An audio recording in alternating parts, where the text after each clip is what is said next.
Hello, everyone, and welcome back to Scales of War. We're a group of amateur role players and game designers, voice actors, role players, war gamers, etc.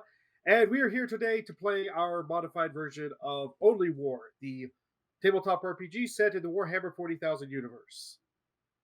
Today's episode is going to be a player episode. It's going to be not traditionally what we've been doing with the squad combat and everything. It's going to be much more of a role play heavy episode. So if you've been looking forward to us doing something like that, well, finally, we're going to do that. So before we get started, let's go ahead and introduce everyone. Let's start with Mr. Dunn today.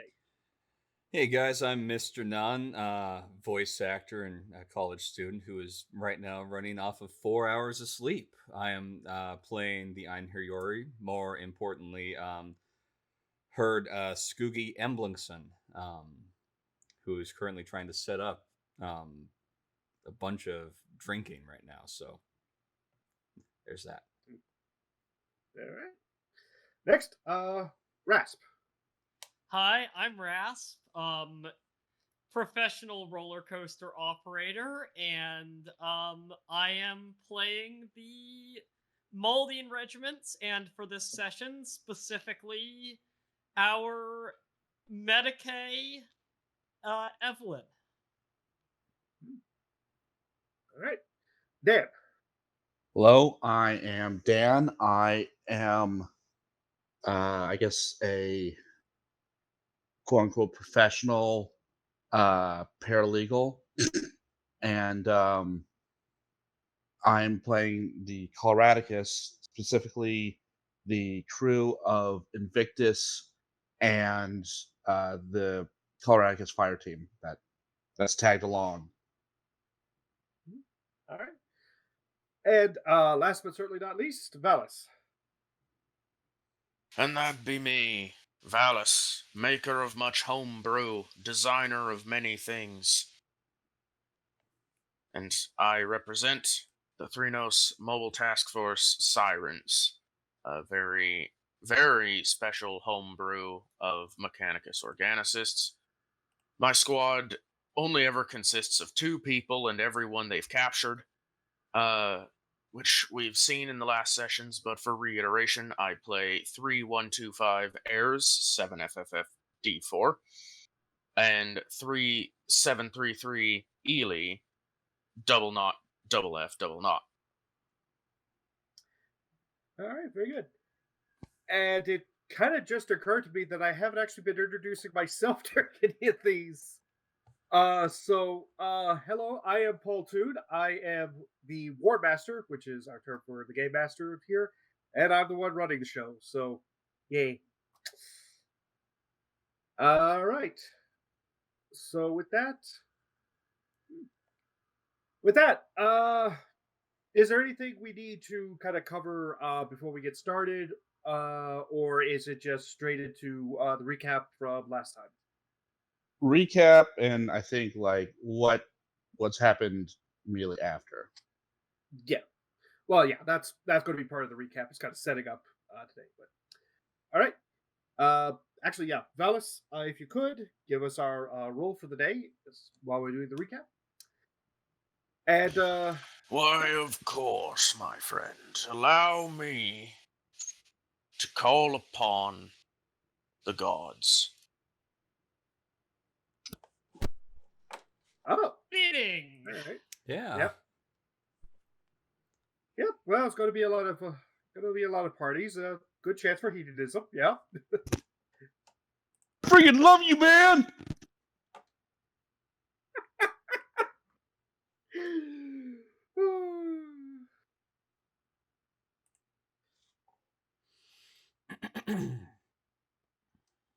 All right.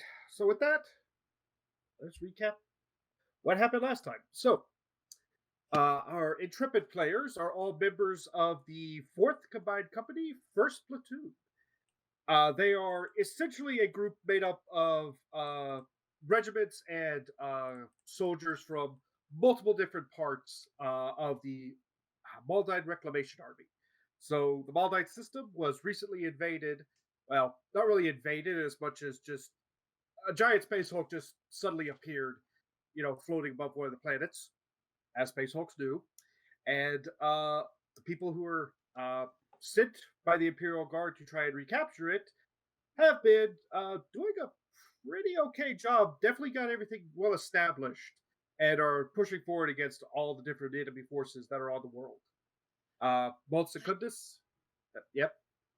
I'd say we've made a solid first assault, but that we're about to lose steam for a bit, at least in my front.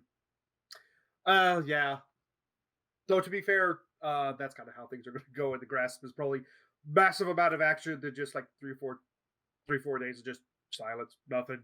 Everybody's got to refit, ammo up. But yeah. So our particular players are in the boring war front. Named so because of it is in the territory currently of Boring. They're in the northernmost city, which is at the bottom of the map currently. And Have we crossed the border into Katonica yet? not yet. You are still in the northernmost Hive city. There has not been because that's where Gate 7 was. So in the last episode, the players were part of the massive assault that was to repel an orc invasion and orc assault on the Hive City, trying to get into Boring. They, in particular, secured Gate 7, which is one of the main gates, entryways into there. A lot of Death Dreads were taken out. There was a lot of orcs. They had a battering ram at one point. Nearly tore down the gate with that, but a couple of lucky shots were able to kind of make sure that didn't happen. And then the artillery, the true thunder and hammer of the Emperor came down in the form of the artillery and wiped out most of the reinforcements that were coming to get them. Also, I just would like to iterate that I rammed the Death Dread to death. True. Mhm. That is fair. And I took out what, like 2 squads just as my own character. Yep. Mhm. I know one full squad. Was the other one? Yeah, was the other one total or mostly? I think it was. I want to say total. I don't remember anyone shooting my direction at all. No, they didn't. Nobody else did. Yeah, because they were all focused on the other side of the map. Yeah. I did nothing of value whatsoever. Same. You got a Death Dread. You got a death Yeah, dread. stares at the horrifying Xenos machine that you stole. Details. Is it even worth anything? I Most mean, would it can say soak no. some bullets. I mean, you can sell the parts for scrap. It's bigger than a killer can, so you'll probably get like 20 cents for it. It'll be really good for triggering the Coloradicus and Rook's PTSD. God, yeah. Here's actually- Killer Kid! Boom! Which actually leads us into what has happened since the last session. So during the RP to kind of set up, again, for those of you who don't know, we have a Discord where we have a lot of additional players who are playing other regiments, and we have a kind of open RP, text RP, which is partially based on what goes on in this campaign, and partially based on what other people want to do while everything else is going on. And in between the players, at least, long story short, the rest of the support group has showed up, which has basically one representative from every unit, it seems like. One representative from every regiment, I should say. Quite fascinating. And then they have all taken up residence, temporary quarters, I should say, in the Hive City near Gate 7. There's one group at a machinist tower, which is where all the main players are.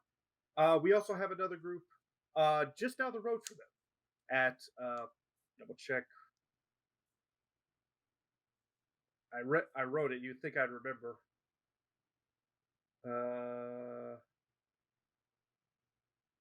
Right. There was a mining vehicle parts warehouse, which is where the other group column is. And considering the rapid advance, considering the efficiency by which everyone was able to capture this area, command has given them basically the next imperial imperial year fraction, which is essentially the next 8 hours, for recreation. And so there's a couple little places around that you know that you'd be able to possibly frequent. Most of the civilians have been cleared out of this area, given that there was so much fighting happening right at the gate, and you guys are still pretty close to it. But you know, some of the more obstinate of the population have remained, as well as certain members who are, kind of like service Let's industry. face it, these are moldy and they're all obstinate. Well, Yeah. I was gonna say the more hardy of them, but again, Baldine. yeah. Well, yeah, the Vox operator is a little old lady who's been up for like the past 72 hours as the assaults have been happening, and her husband is a repairman who's been going up and down the wall for just as long. Mm-hmm. All right. So, at this point, I suppose I leave the floor open to you guys. What does everybody want to do? Well, the Coloradicus are going to meet with the supply vehicles and secure as much battle cannon ammo as possible. Yeah, I'm just before we do anything else, resupplying the vehicle is a top priority for my forces. Okay. So, I should give you a little bit of a description of kind of the general area where we're at right now. So, the machinist tower where you guys are currently quartered, it has a lot of it's a kind of a small kind of craft machinist, uh kind of like a factory warehouse almost, but they work on like handcrafted small automaton. They work on some bigger projects, but in the case of repairs that you need to do, especially for like small arms and that sort of thing, no problem.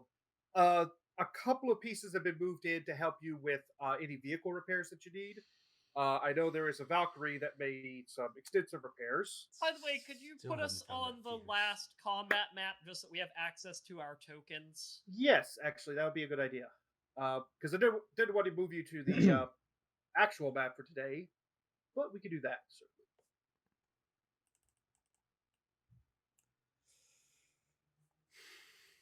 Yep. So, uh, oh, I was just going to say, in terms of resupply, there were a lot of logistic trucks that came in with the basically the support column. That's basically made up of artillery and logistic support mostly. There is also, if anyone who is not a three nose dares to approach them, there is a chimera with a tech priest, and it's just down the way in the warehouse, and it's just a chimera painted in the three nose colors. The back is down, and there's just a single tech priest standing in there, just fully covered, robes hiding his face, not saying anything, not moving, just standing there. By the way, could I just automatically replenish the 4 ammo worth of las pistol ammo I've spent? Yes, I will say anyone who's got las weapons, you'll be able to replenish that no problem. Literally everybody's got enough. If you have something a little more also basic stub weaponry, like probably not sniper rifle necessarily, but like cartridges and that sort of thing. No problem in replenishing those. Does that extend to vehicle las weapons, because St. Abigail's Promise is fully energy weapons? Yes and no. So they're kind of like portable generators, as well as just tapping into the local supply systems. You will be able to do that, but basically your vehicles need to charge up for like the next 4 hours. Okay, so by the time we're done here, it will be at max charge. Yes. So I can put that at 100 ammo. Yes. Also, if you would like to find some like special ammo, for whatever reason, that would be a good chance to, or possibly a good chance to try and get it. Hey, could I look for a dozer blade to replace my crab claws? You certainly can. Because we've been ramming a lot with the St. Abigail's Promise. All right. I will say there are. I mean, just down the road is a mining vehicle parts warehouse. Whether or not you can find one is a bit of a question, but Can I reset there's fatigue, certainly good. by the way? Oh yeah, fatigue. Uh,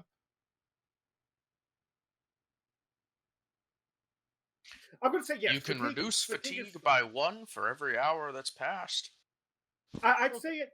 I'd say between you guys successfully taking the gate and the support column showing up was about 5 hours.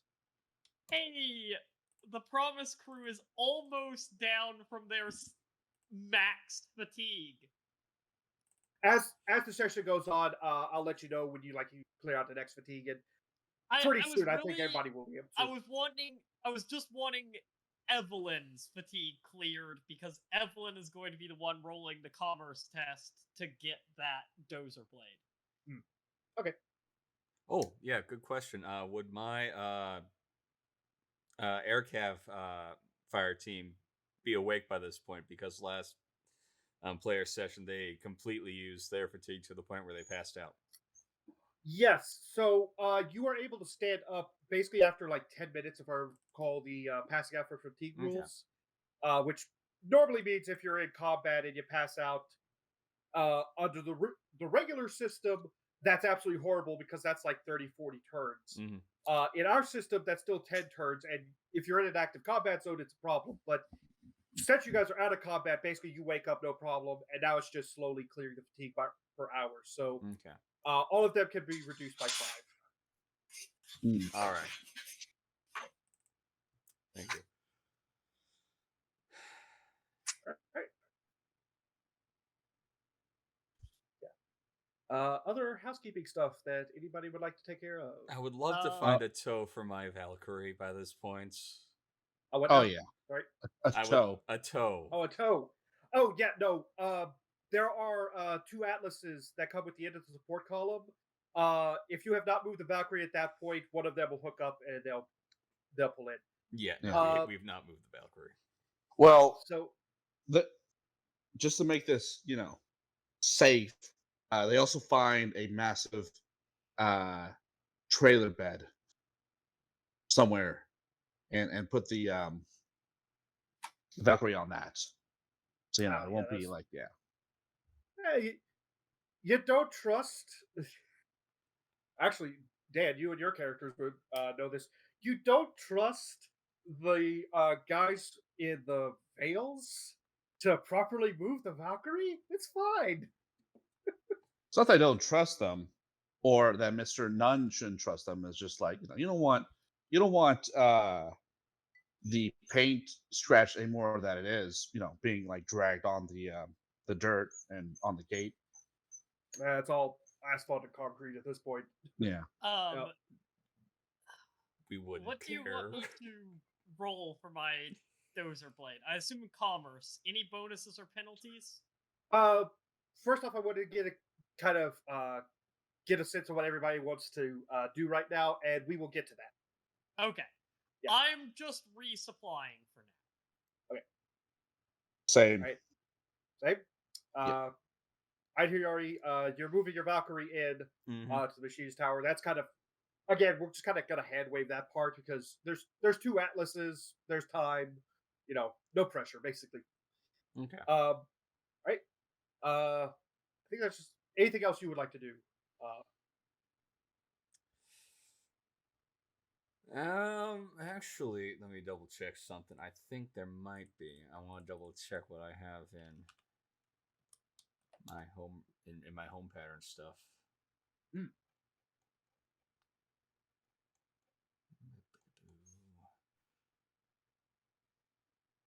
Um, I would like to find some Drums of War magazines for my shotgun. Okay. I will make a note. Let's see. They are rare, by the way. Or okay. I should also consider if I want to get any home patterns. All right. No. And then okay. Three Dust Sirens. You're the only ones left. Do Ayers and Ely and their new friend. They want anything? Need anything? There's Other no immediate need for refill. There's going to be some consideration for ammunition requests, not for the need of refilling used ammunition, but to acquire new types of ammunition from our home pattern gear. I haven't decided what yet. And we're going to be vaguely repainting the monstrosity so that it's less likely to be shot by allies. Yeah, uh, about he said that. less. He said less likely. Are you That's just like fine. rolling? Hold on. Are you just rolling up to the machinist shop in that thing? Kind of. Okay. Just curious. Okay. As it was kind of described in the RP, Ayers and Ely are kind of riding it, essentially. Yeah. They've affixed ropes and are just using it as a resting point and ordering it to move around on their behalf because Ayers is very tired and Ely's kind of lazy when not in Mhm. combat. Yeah. Also, Yeah. basically in the RP until it started moving and showed no hostile action as it was walking into the city. That ring around the gate was staying Mhm. because Aethelwolf is just begging you for an excuse to shoot it right now. No such luck, unfortunately. There we go. I've repainted it as a token. Oh, sweet. By the Right. way, Paul, Yeah. Looks pretty. strictly speaking, my regiment is an aeronautica regiment. Mhm. Does that mean that for purposes of requesting equipment, I should be only looking at the aeronautica kit because there's not a lot in there that helps me with the infantry characters? So, normally I would say that you may need to, but there's two things. Number one, that kit is mostly on the macro scale, or not really on the macro scale, but it kind of varies on what you're playing. So if you have a mostly air unit, but you have like one of your battalions and the one you're playing is infantry, you could be looking at that script. I feel like I should Also, probably be looking at the mechanized kit then. yep. The other thing about that is you are with the combined company right now, so you don't have access to all of them, but you have access to whichever one would mark your specialty best. Okay. So yeah. All right. And with that, I guess we will go down and we will take care of all of these requests we got. The few requests we got. So Coloradicus, I know during the RP, you were able to secure some heavy bolter ammo. Yeah. Did And did Storm I Bolter. discuss? Yeah, storm bolter ammo. Did I tell you how much? Yes. You Okay. said that I secured like I think it was like because I rolled really well. I rolled like a 2 or something like that. Yeah. I think that's Um, yeah. It was a really good. That is right. Yeah. yeah. So I got all the heavy bolter ammunition. Like I completely refilled the heavy bolter ammunition. Yeah, But yeah. That's what it was. That's what it was. that put me at uh like 30% overall, Uh, I think. okay, yeah, I found it. Yeah, you rolled a nat one, so I said you got back 25% ammo, but Oh yeah. only use you could only use it for your heavy bolters. All right, cool. Yeah. Okay, But like that uh, 25% is like all or completely refilled on the heavy bolter and storm bolter. So I'm good on yes, that. yeah. Yeah. But you had just kind of like general resupply, so Yeah. fuel is not going to be a problem. If I recall again, I'm going to pull up the RP as well to double check everybody showed up because there was a Coloradicus in the group. Might have missed it. Uh, Yeah, so in the group, in the support column that was driving past, uh, I didn't outright say all of the basically each one of the regiments, but I had each like all the different colors. Like there was the Chimera painted Martian red and aquamarine, Hmm. trailing behind four trucks, one navy blue, one pearl, one gray, and one black ivory. So that is the Candor, 31st Candor, Lucrian Lances, the Brandon 2222, and the Shuskas. Gotcha. Uh, and Mm. then behind is a gap a bit bigger than usual in the. Oh, right. You guys had the bombard. That's what it was. Yeah. Because last season, I remember you guys had some demolishers and some other siege equipment. So I figured, yeah, you guys had the bomb. You guys would have had a bombard. So you contributed that to the support group here. I And mean, yeah, sure, yeah. yeah. Well, that's kind of the thing. Is like the support group because it's the combined company is made up of like literally anybody who has like logistics or anything that could work as a support vehicle. So Yeah. your artillery, your anti-air, siege weapons. I think you're thinking of the Atlases. off season, but okay. Uh, I think I never had heavy artillery of that magnitude in season one. yeah, but you originally had Demolishers. demolishers, yes, But a little bit and I different figured than bombards, but okay, I'll oh take it. yeah, yes, uh, but it was still the idea of yeah, it would make sense that you wouldn't have them in great numbers, but you might have a couple laying One, around. yeah. Yeah. Fair enough, fair enough.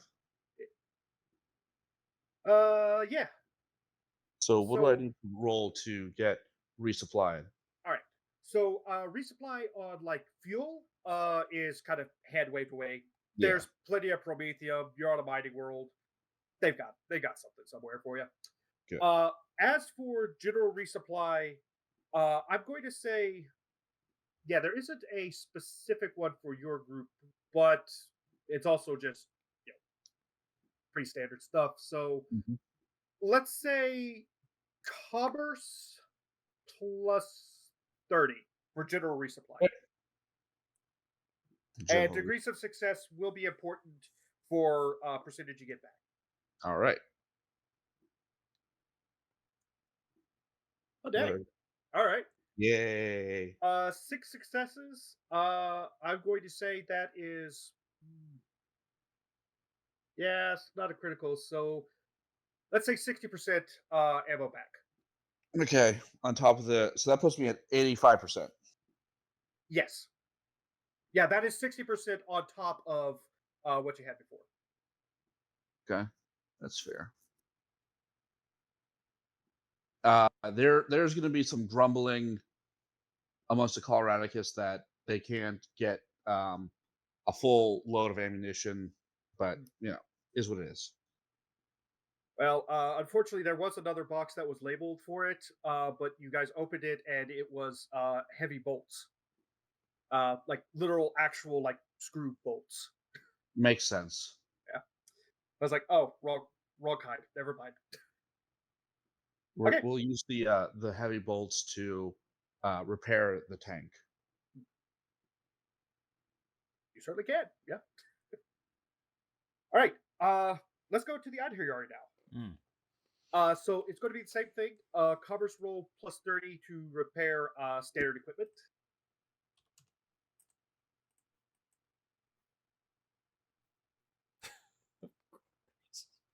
Ooh, Oh, at least I succeeded. you did succeed. So that is 10% ammo back.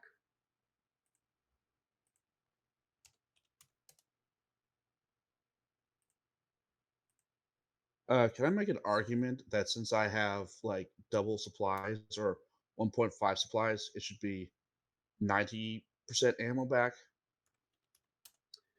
Oh, That Coloradicus is has a war provision. very expensive doctrine. Mm-hmm. So Coloradicus has war provision. Yeah. Okay. You got In that case, then yes, I would say in your case, rather than the 10 multiplier, it's a 1.5 multiplier. cool. So in that case, it would be 90. 115. Cool. Okay. All right. Also, just to check for Skugi and the Ihirari, what is your standard weaponry, not including the Valkyrie? Let's see. We have combat shotguns. Our great axes. We're in light carapace armor. Let's see what else is there in our standard kit. All right. See if anybody's got. We got las carbines. I would argue that las carbines and combat shotguns are covered by the very basic weaponry provision. Yes. Yeah. Yeah, they would be. We got frag and so- crack grenades as well. So you wouldn't be able to get you'd be able to get probably one frag, basically one frag per player back or per squad member back. Okay. But yeah, your combat shotguns and your las carbines would be able to be refilled. Also, I don't think you spent any grenades, so you should still have all your grenades. Yeah, I don't think I didn't spend any grenades. Okay. So.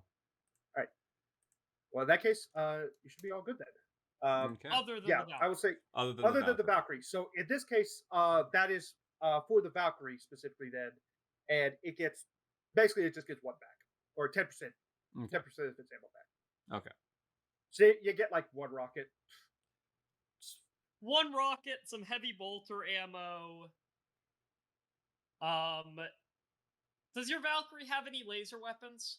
Let me double check. Let's see here. Because I think the nose gun is usually a las cannon or multi-laser, but sometimes it's a heavy bolter. It's a Yeah. multi-laser. Okay. So I will say with las weaponry, just the thing about it is that it can be recharged so easily. yes, So it's like, which is you know, what I was going to say is technically you will get the ammo back for that as well. Mhm. But your Valkyrie is in such a state that you need to repair it first. Yeah. So, whereas the Baldine will be able to get their ammo back in the next 4 hours, you need to repair first, and you might get it back in the last 4 hours. But yeah, before that, we also have our roll for the Drums of War. Oh yes. Let's see. So, is there? Yeah, double checking who's in the group. Our group.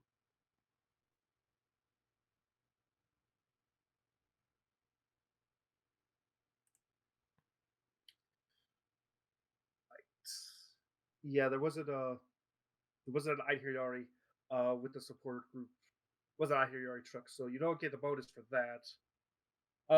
Let me double check rarity. Oh wait, we've got this. I think we've got this pin somewhere. Oh.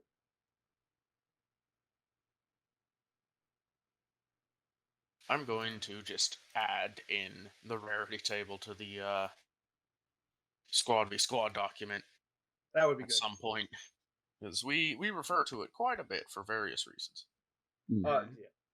Especially mostly on the macro scale, which is why I was like, I don't need to pull it today. I know what I'm doing, and right. So, here it is. Yeah. Here it is. I found the pin with the balance of my comment. All right. Rare is normally a -20. I'm going to say that. Yeah, that's going to stand. because there's not a inferiority with the support group that would be able to like mitigate some of that for you. Yeah. Could I push it? Yes, you can. Do remember at this point you have cleared 5 fatigue. Well, I don't so think I you had just any added one fatigue. Okay, so it's 1. Mr. Nunn, you rolled command for the general resupply. Oh, sorry. Not commerce. It's the same roll. Oh yeah. It is. Yeah. All right. So okay. So the first one counts. The second one does not though because that was also so re-roll and you still haven't spent your fatigue. Yeah. Okay. All right. And Oh, brother. Number 2. All right. This is 2 for your fatigue. Number 3. Well, that's no. And I missed the target there. Oh well. Number 3.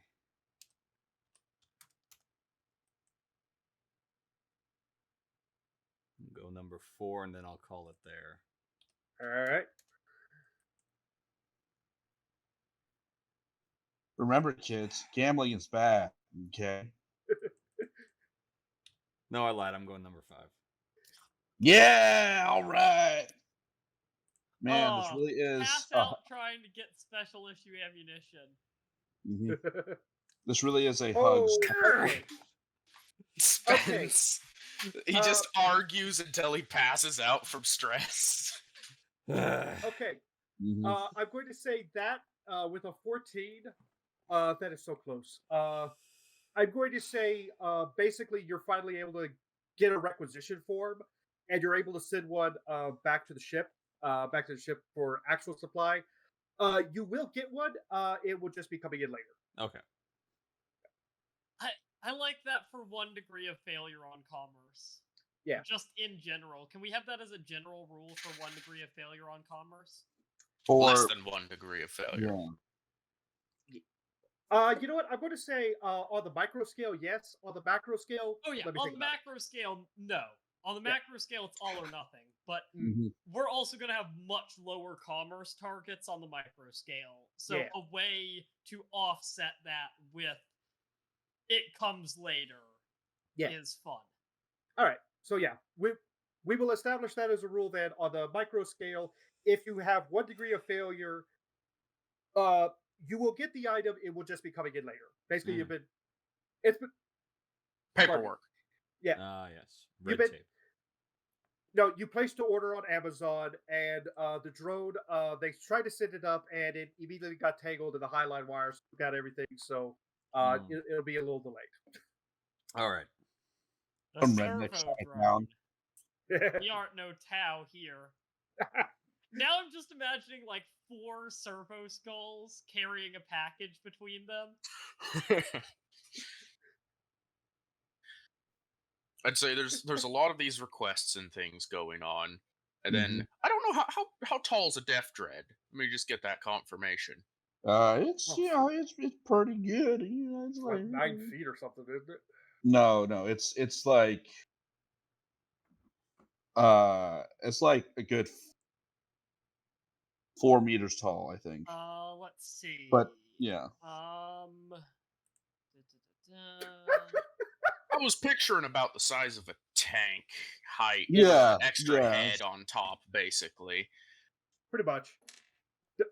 I looked it up on Google, and the first things that come up are talking about the actual tabletop game, and it's like a Def Dread is about 3 inches high to the shoulder. It's around 8 centimeters tall. I'm like, that's nowhere near right. That is about what? About 3 Space Marines tall. Yeah. So. And a Space Marine is a little over 2 meters. Yeah. Okay. Call it 7 feet on average. Yeah. So 21 feet tall. Yeah. All right. So it's about what I've pictured in my head.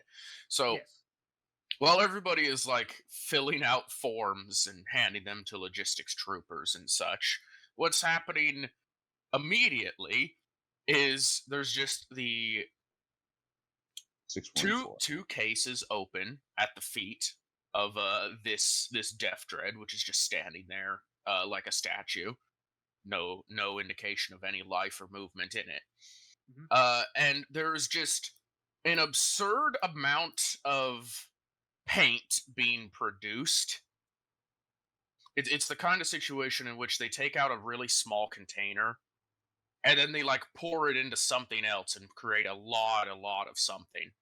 And that Mm. something is getting slowly painted on this thing to make it uh, Mars and Aquamarine, vaguely, so that it's at least the right colors, even if it's the wrong machine. I But like to imagine. inevitably, I like to go on. imagine they have like a setup. It's kind of like a 3D printer. They just got like the bars on the two sides. It just slowly works its way up, painting the whole thing. Oh yeah, when they work in tandem, it is they perfectly paint both sides at the exact same rate, bottom up. So if every time you look away and look back, there's like another percentage of it painted from the bottom. I Really, like. really want a version of your regimental symbol now that has an orc skull in place of the human skull. That wouldn't be the hardest thing to do. Maybe eventually. Is Uh, this happening in the machinist shop? I'd say yes. If Okay. we could fit it in there, it's happening in there. Yeah. Yeah, No. Yeah. yeah. I'd like to imagine that, like, there's all this commerce and resupply going, on, and then this Death Dread just walks in, and you can hear like a pin drop. Like everyone's just looking at this, and uh, I'm not sure if they would be aware of it or not, but like everyone is just like staring with at the Death Dread and Elis and Eris and Ely, and like differently. Like the Coloradicus are like you know angry slash frustrated. Like this is still a thing.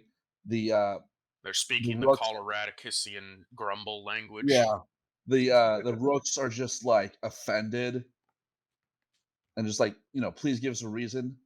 The literally half of them right now have the special Minotaur battle from their homeworld out reading through it, trying to find an excuse to yeah, make an honor duel. yeah, like It's like, Oh, give us a reason, give us a reason. it's like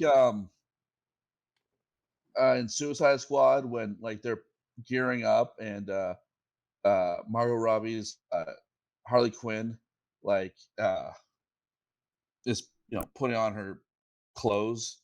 Everyone's just looking at her and she's like, Oh, "What?" oh, that scene. Yeah, Yeah. and then everyone just goes back to work.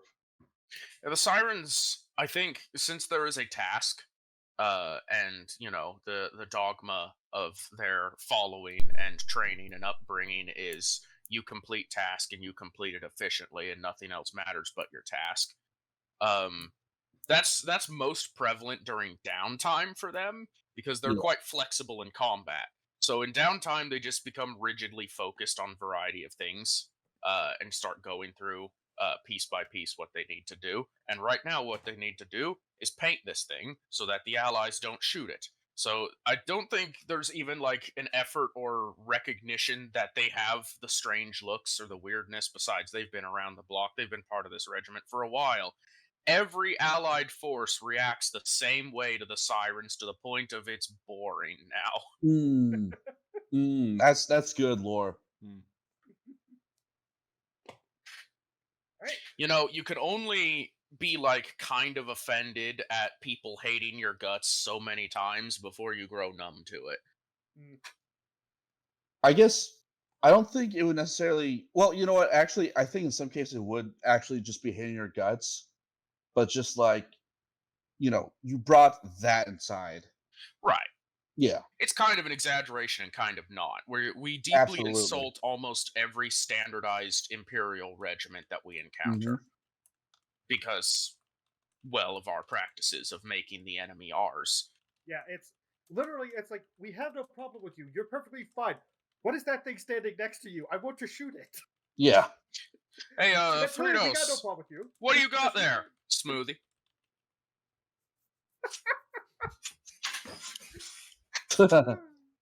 Like, why are you the way that you are? Because the Anyways, organofactor deemed us this way. True, very true. These are all valid points.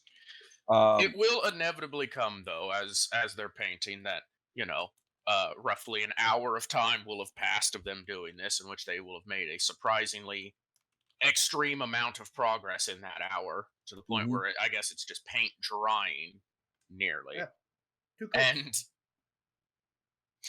And that is when there will finally be an approach to the logistics chimera that's just kind of been sitting there off to the side, waiting for literally anyone to approach and getting no takers, apparently. Mm-hmm. Right. I think Ayers leads that approach, because this is how Threnos does it, right? We don't fill out forms with extensive requests. No, we have to negotiate for our gear with a tech priest. Mm-hmm. And he's sitting there waiting for you. Yeah. So I need to give me a moment while I get ready to do the pitch.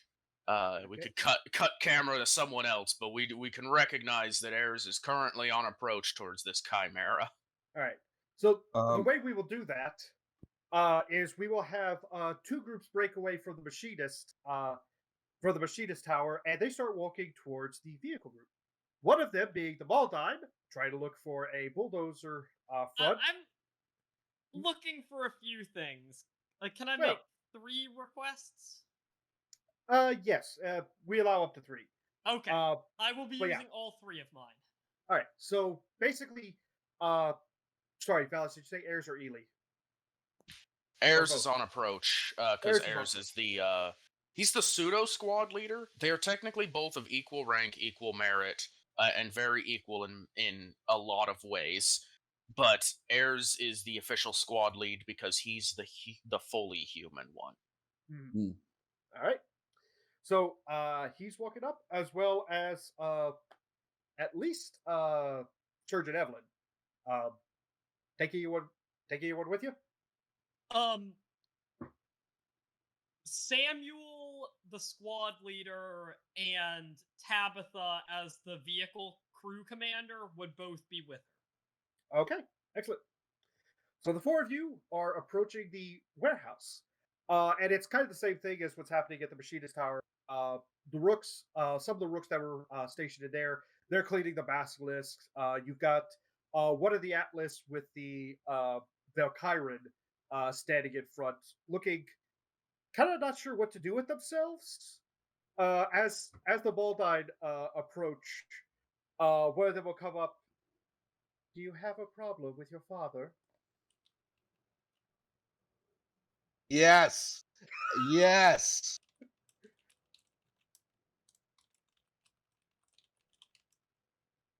That was directed at us. Yeah, I was directed at them all.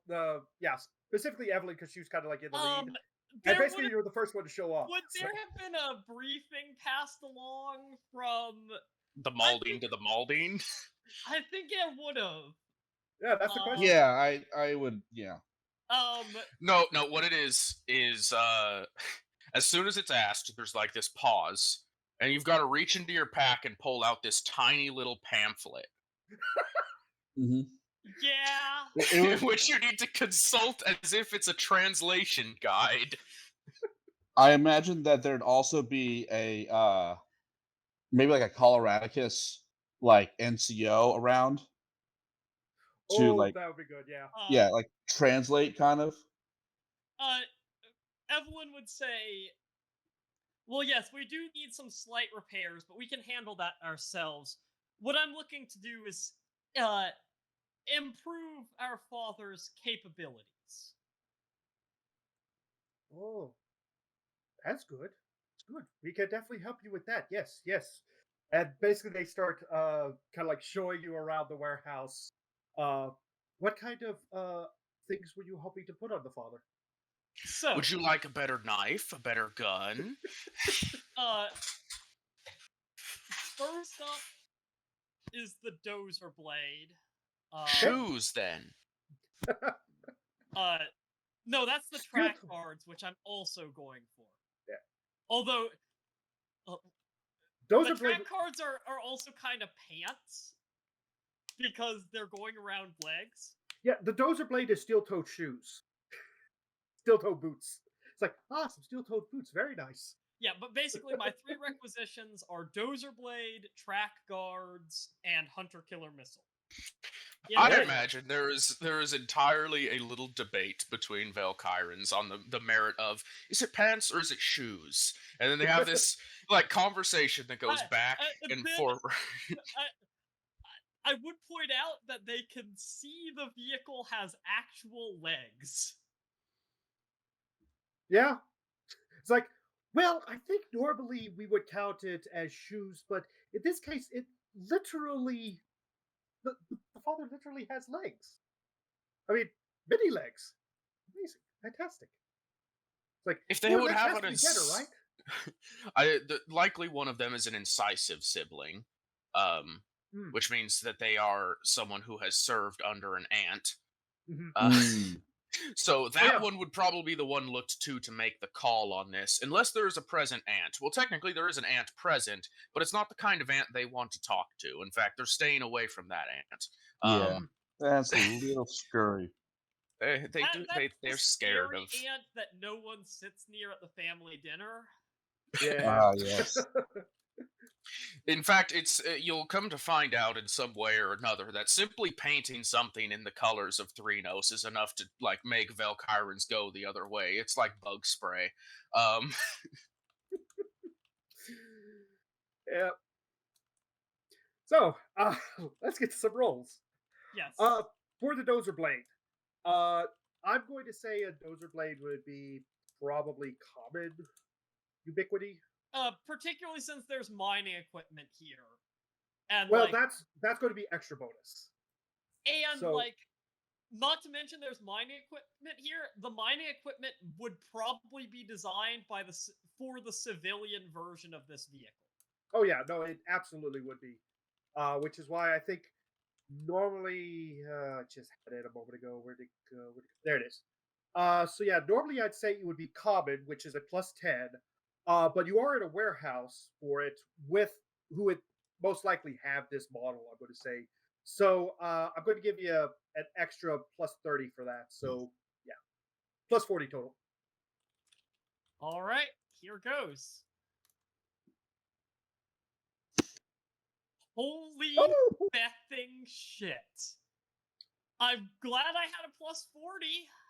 Yeah. So you guys are kind of wandering around here for way longer than you think, and finally you get into the back where they keep the dozer blades, only to find one left.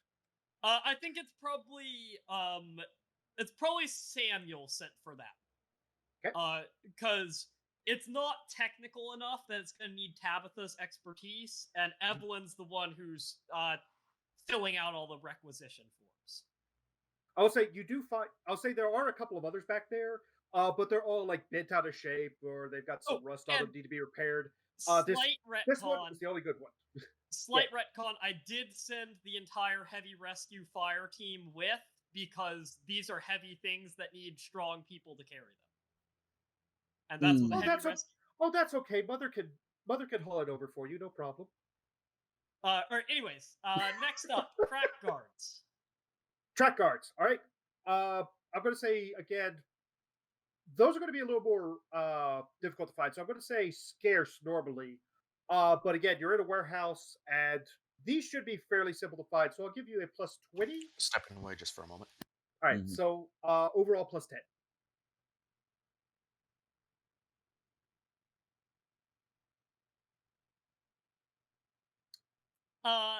Ooh.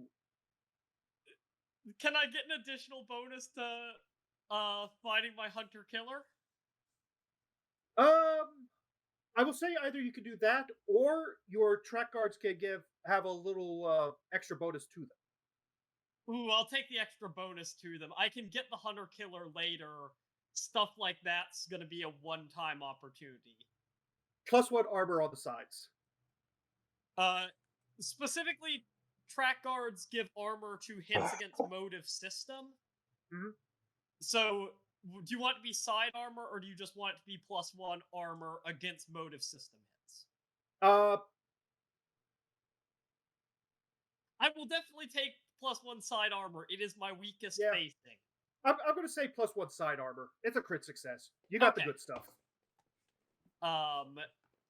And last up, Hunter Killer missiles do have a rarity because they are Yes. weapons, and they are very rare. They are very rare. That places them at a -30 normally. Any of the groups around here would have hunter killers, and I Oh don't. yeah.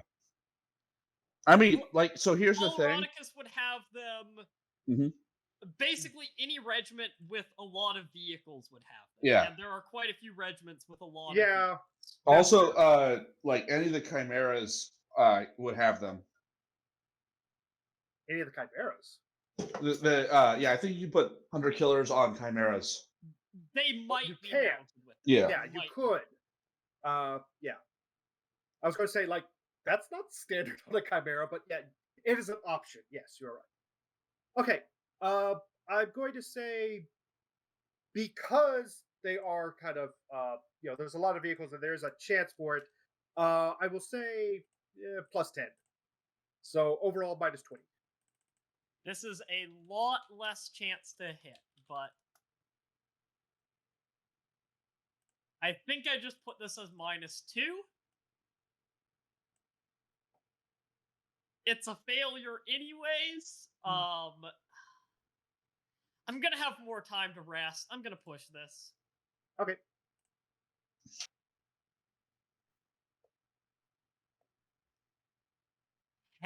Hell yes. Heck yeah.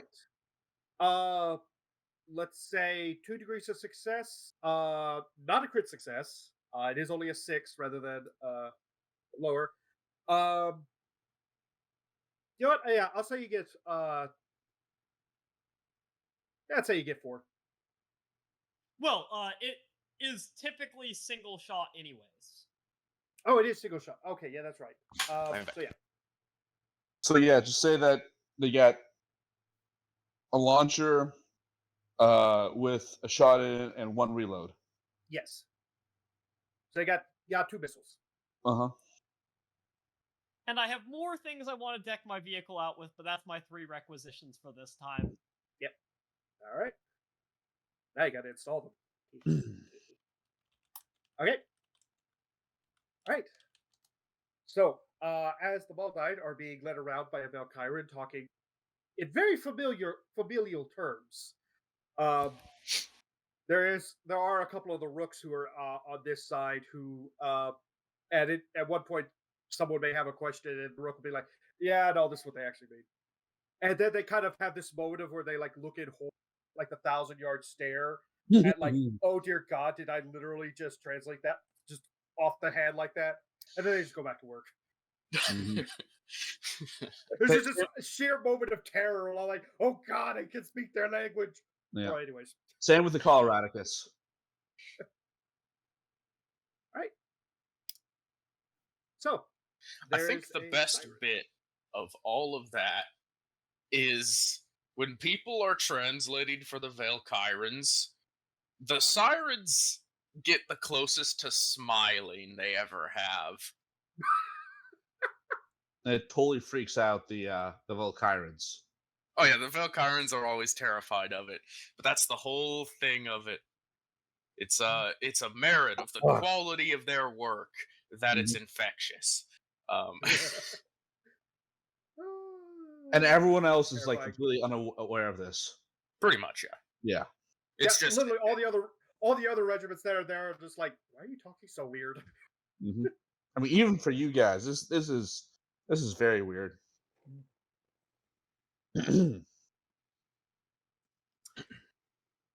all right. Mr. Nunn, do you have Mhm. anything? All right. Let's see. Do I? What's the question? What Well, would do you have like anything to do? else? Stuff. What would I like to do? Currently, You have done requests for the drums of war, but if you want two other things, you can't try to get. I would like to requisition ale. Ale. Just a lot Oh. of ale by this point. Fair. Oh, Check the Amasec availability and yeah. Actually, probably get a discount for it being your regiment version of that. Yeah, the thing about that, I'm going to say, give me a commerce roll, but commerce plus 20, because ale would be part of Einherjari's standard ration. Makes sense. Oh, sure. Now I roll well. Well, As a 6 you target 40. obviously, this is the important stuff. When the requisition form came out, you put it in cursive, all right? So Makes sense to me. there probably would be at least one person who's like distributing out the rations, and they'll be like, okay, giant barrel of fish goes over here, giant barrel this goes here, giant barrel of ale. They just kind of blink for a moment. They're just like, I think I'm just going to take this, and then they see the Einherjari coming up. Take this to you. Hi, how you doing? It's been a very, very long day. I just had a moment of arguing with a logistician about shotgun magazines. Oh, is that for me? You don't even look at it. You just take it and walk away. Exactly. I really like the idea of like, can you sign for this? And they extend a clipboard and you just cut it in half with an axe and keep going. Oh no, I got a chainsword for that one. Can you sign it? Signed. Just keeps Like- walking. Exactly. Like, very aggressive on their homeworld. Well, I mean, seeing as now I gotta supply ale for the entire company, I gotta supply ale for the entire company. My little barrel of ale from my Valkyrie is not gonna cut it. Yeah. Mm. If Alright, there's any more coming, please send it to the machinist workshop. Yeah. Okay, we'll do. Party at the workshop!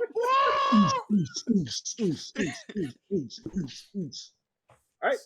That's why I wasn't a part of the column that came in. We just supplied the ale.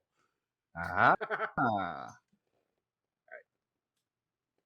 Alright, so Ayers, would you like to approach a tech priest?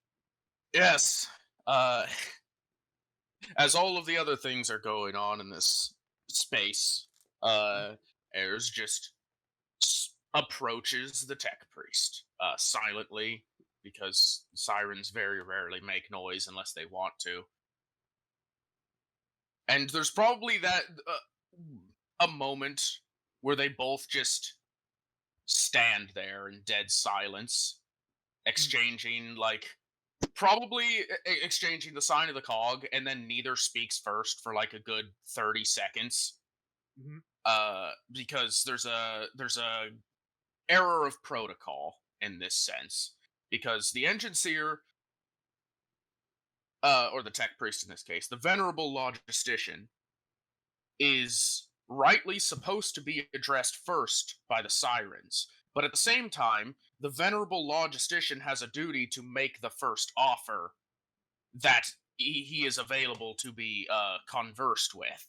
So there's this thing that happens every single time when the sirens meet a new logistician, where there's just this game of chicken in a way, where both sides know the proper protocol, and both protocols say the other needs to speak first. Mm-hmm.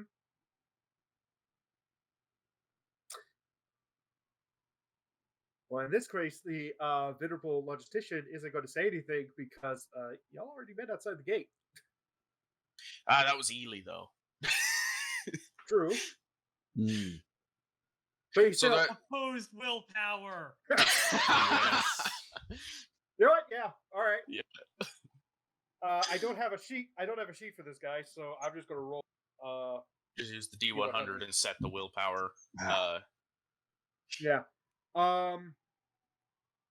Probably get a target of like 35 to 40. That's kind of what I was thinking because tech priest. Mm-hmm. let's split the difference. Let's say target 38. All right. 18. 13. Great. Now I have to do math. Uh, 38 minus. it know what? is a 18. slightly. It's the same degrees of success. It is One difference. Yeah. because Air's got it by Yeah. one. yeah, Eric got it by 1. All That right. is thank you, Dice, for this completely inane roll. Yeah. All right. So there's this standoff for 15, then 30, 45, and then literally exactly 1 minute after this kind of, to at least anyone outside of this awkward silence, finally, greeting, salutation, attention, 3-125 airs 7FFFD4 input request. Of course, most venerable logistician. At this time, I would like to request a supply of reforestation rounds. My reasonings for this are as follows. It is becoming increasingly obvious that as the spear point of these operations, and going into these lands against the enemy, that we cannot let them escape by any means. The reforestation rounds can ensure this. Furthermore, secondly, I have noticed a deficit of vegetation on this world, and I feel like they could use it. Query input. Would you like an additional flamethrower to aid in deforesting your reforestation efforts post usefulness? That is, while logical,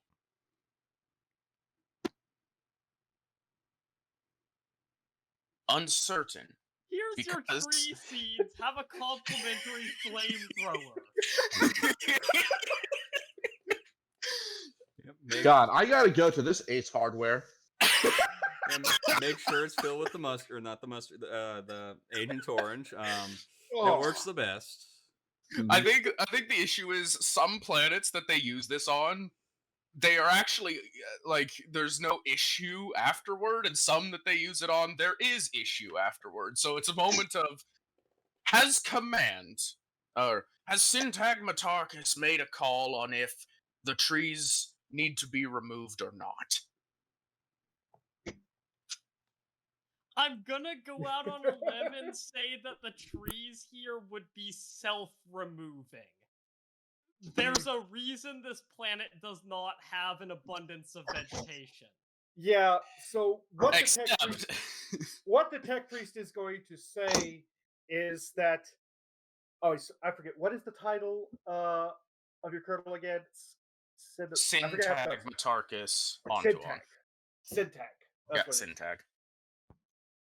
Syntag has not given specific orders. Mundane environment, unconducive towards organic life on surface, or kind of looks around, or below surface for that matter. Statement remains unknown. Currently, personal discretion. And then the tech priest does something a little uncharacteristic and leans forward and very quietly says, I hear there's a special operation which may help determine effectiveness of this. Wink. And yes, he actually says wink. Right. He doesn't wink, he says it. Yeah. Ayers nods very sagely and appears to be in deep consideration, but answers very quickly for someone who appears in deep consideration that at this time the complimentary flamethrower is unneeded. Very good. At this point, give me a commerce roll. What do we have the normal rarity set for those? The standard rarity is scarce for reforestation rounds. All right, -10, but you are speaking to the logician, which I think gives you a +10. Logistician, yes, the logistician means I roll with logic. That's right. You roll with logic rather than yeah. All right. So I have to out logic the priest to earn my gear. mhm. Mm. All right then. You can roll. Will still be a -10. Okay. It's-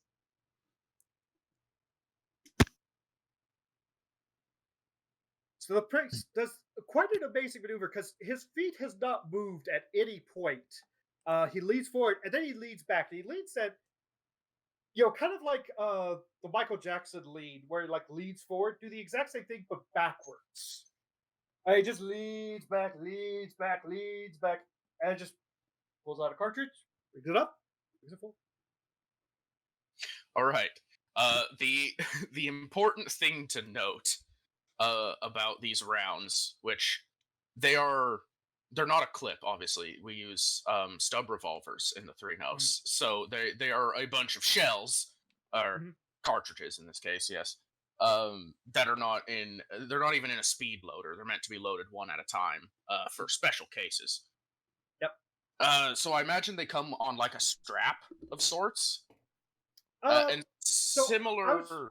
Oh, go I on. was kind of picturing I was picturing them as like just like a standard box, like a standard box of ammo. But if you prefer to have them like on a string or something, yeah, no problem. Yeah, I think they come like stringed or strapped. And there's another affixation point on the right gauntlet. Because I've said before, the right Mm. gauntlet has been where they store their UMUCD shells. Yes. I imagine there is a secondary point for these kind of rounds to be stored. It's just not used defaultly. It's Mhm. once the request Mm. is successful that we get to store them there. Because again, these are meant to be loaded in the heat of combat, Yep. and into a chamber and then almost immediately fired. The other thing to notice is that both the casing and the bullet appear to be made of wood. Mm. Hmm. Very sus. Very sus. Very And sus. then there's obviously a second that is held and not equipped because it's got to be brought back to Ely. Yep. Interesting. Further input request. Uh, I feel as though it would aid us greatly to trade our helmets for extremities.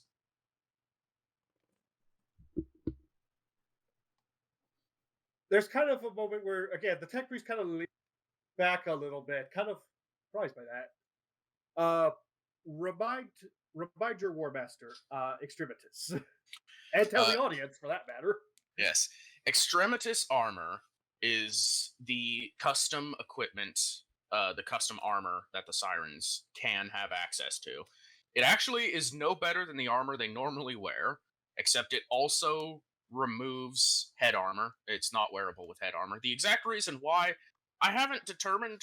There's probably something around the shoulders region or neck region that just obstructs their specific helmet type from being worn properly. Um, but what Extremitus really does is you can spend fatigue to exchange the location you would be hit to your arms or legs, or you can exchange fatigue to make an additional standard move. Mm. It's Also, basically your arms and legs get boosted, and you can now do the super fancy blocking of bullets and moving very fast. Your extremities are protected, the extremitus armor, Mhm. Very good. Right. and it is And also scarce as well. we can see your well, guys' faces now. Uh, well, Better, with clearer. there's going to be so Ayers would trade his helmet for this if we succeed the test to get it. Mhm. But then Ely will get it, and then she has to detach the mask plate from her helm and keep the mask equipped, even though the helm will not be wearable. Gotcha. Unless, we want to fuck with every single person in the immediate vicinity for the rest of this campaign. Oh, yeah, because the thing. yeah, it doesn't actually have like a friend or foe recognition. Excuse me? I don't. I think you mean every person but my regiment. Okay, yeah, you know what? We'll trade the helmet in, and then, the Maldine can be the only ones not affected. I'm sure they'll be happy about that.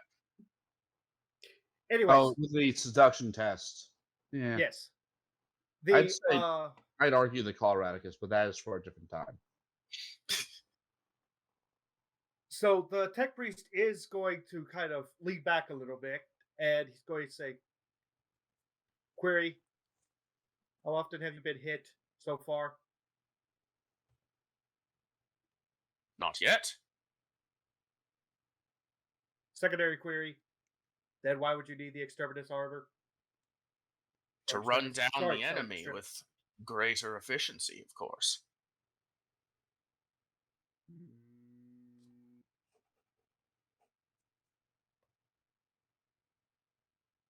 Your point is valid. Your point is valid, Venerable Logistician.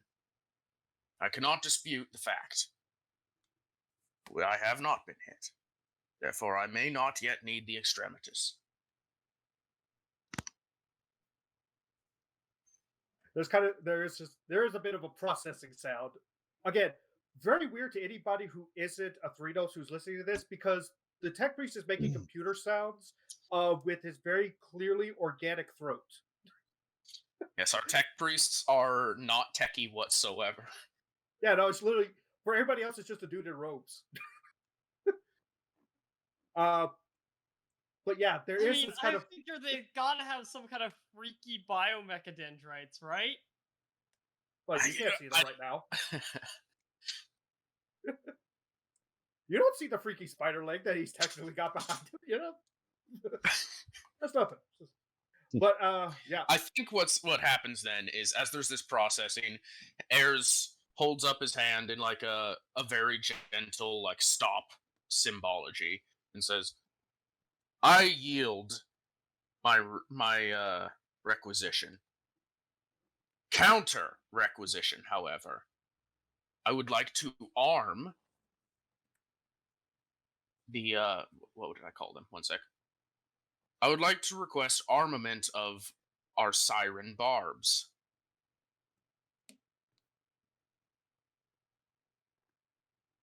input query, reasoning.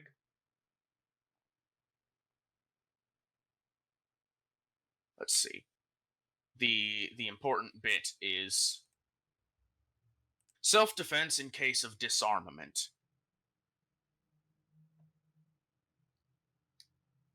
Secondary query: have you been disarmed?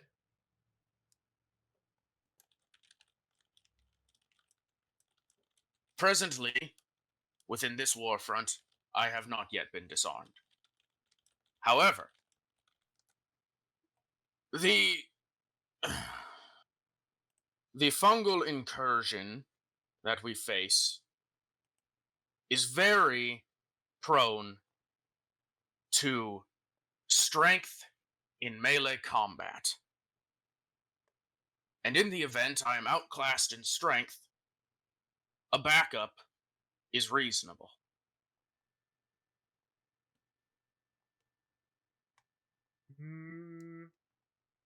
Make a roll. Okay, Rarity for that? that's average. Average. Ooh, all right then. Just roll flat then. Average is plus 0. There you freaking fracking go. Let's Ooh. go, dear. Okay. All right. Again, the tech priest leads back, leads back, leads back. Extends his arm out. Keeps extending the arm out. Anyone who's looking in, you're not sure. It could just be a trick of the light, but that arm looks a lot longer than it should be. And it pulls them out. In the case of this, it's not a weapon, it's not a tool. It is literally just a very small container of liquid, with kind of a rubber end on one end. And what happens here is it is presented to a siren, and the siren cogitator, the S-Cog living at the base of the neck, then releases the tail spike that's normally embedded in the lower back, or upper back, lower to where it's positioned, and it stabs the tail into the cocktail, and slowly the liquid drains out of the bottle, and that's it. Simple as that.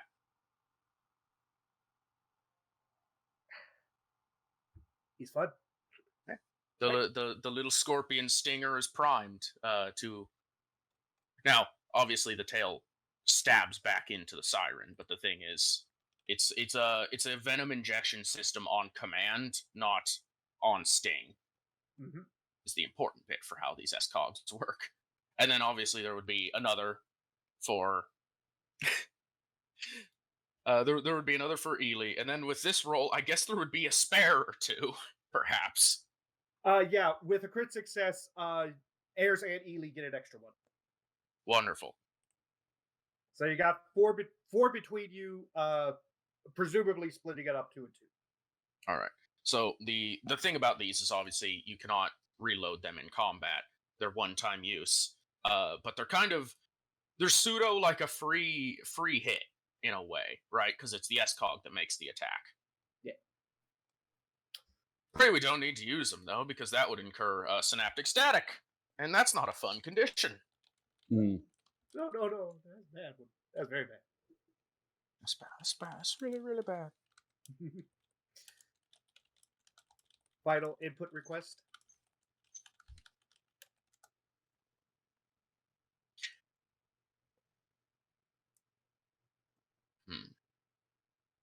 Now, see, my next request, I immediately was like, oh yes, this is a reasonable request. Then I thought, oh, well, have you been hurt yet?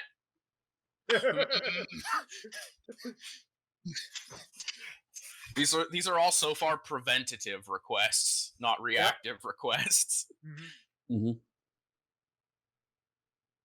Well, that was this kind of thing. It's like, on the one hand, I just had a thought of like, okay, it's fun to give you guys these things to play around with. On the other hand, have you been hit?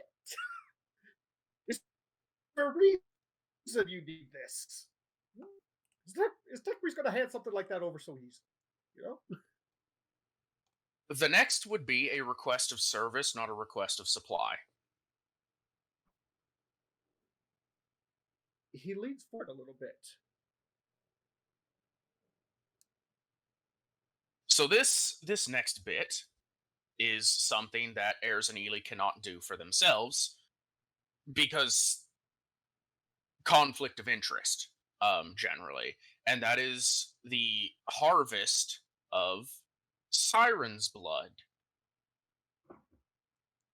which is for the blood of the SCOG, essentially. It's safe to take in small amounts to refill their supplies as they get used.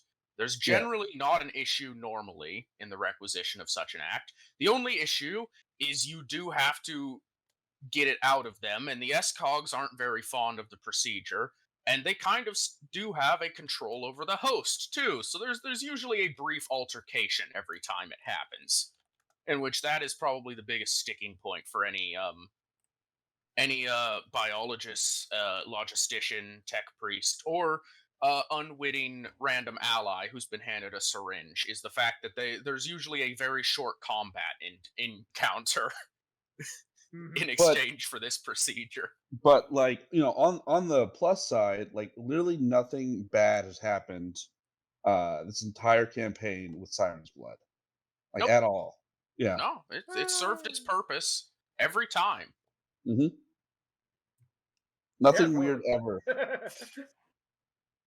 And the tech priest literally didn't pull up with you, kind of showing that you had an episode recently. Yep. So, the tech priest in this, again, because he observed, he knows. He definitely knows.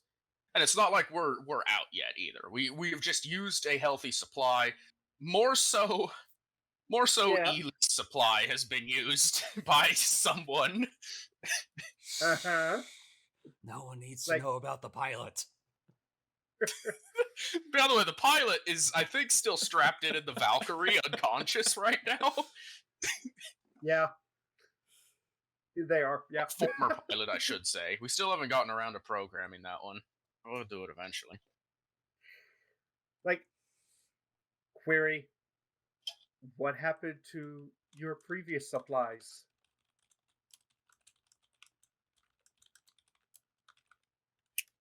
Speculation: I've only seen one capture.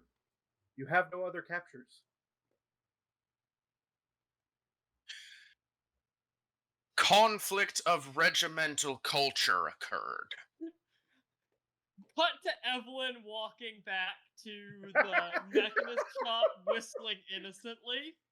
Oh yeah, And then synchronized whistling by the entire Coloradicus. quick cut to the unconscious pilot in the Valkyrie as well. Who sneezes? His drool is weirdly emerald colored. Yeah. Yeah, he briefly stops awake, sneezes, and then immediately passes back out again. We put him in a forced coma, I think is what I said in the RP. Yeah.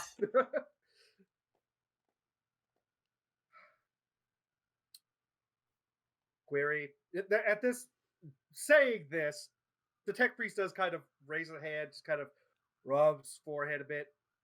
Query: total loss.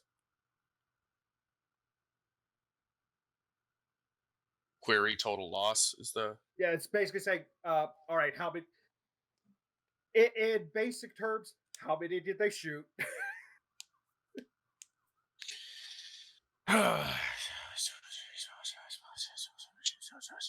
13?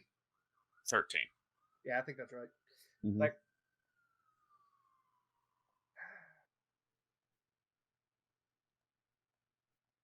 I want you,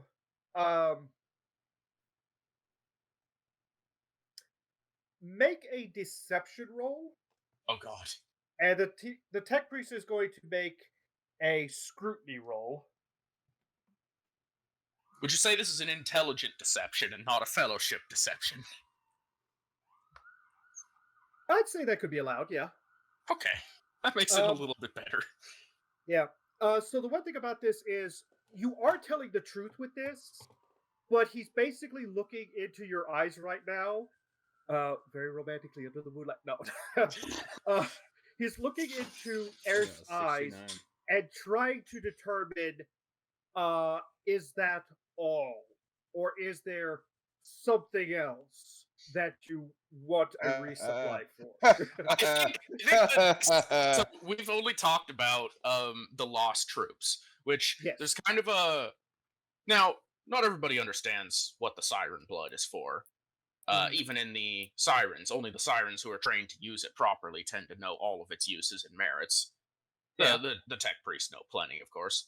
Siren's blood itself is not a converting mechanism for enemies. It's the stuff that's normally used on allies or civilians or humans generally. It's the human juice as opposed to the take over the mind of other things juice. Right. Uh, there is one aspect to that. You didn't mention that they were orcs. You just said regimental conflict, which he assumes, oh, you captured some chaos units, possibly some cultists, and then they got shot by somebody else. Ah, okay. He's not going to say that they were orcs, because the next thing he was going to offer, because he has made an assumption in error that the logistician understands that it was orcs, even though the logistician believes it be chaos cultists because there are, of course, chaos cultists on this warfront too. Yeah, he doesn't know what all you face right now. He knows you just faced orcs, but you've been on this world longer than he has. May have come across something else. Right. Question. And what Ayers is going to offer as the next statement of explanation is an ally approached and drank half of a canteen, assuming it to be something it wasn't. Okay, and this, the tech priest is going to put both hands on his forehead and start rubbing.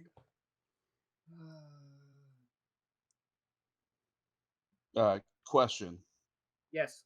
Would the reports that the Coloradicus, specifically Vanderath, have been making, would those have been like passed on? To this priest? Well, Yeah. I mean, they would have been passed up to Colonel Stern. Did they get Well, passed on? like the thing is, yeah. So I'm just thinking about like the chain of command. Mhm. Like Hey, logistics trooper, did you read the report on the battle that happened a couple weeks ago to this other group? Oh, you didn't?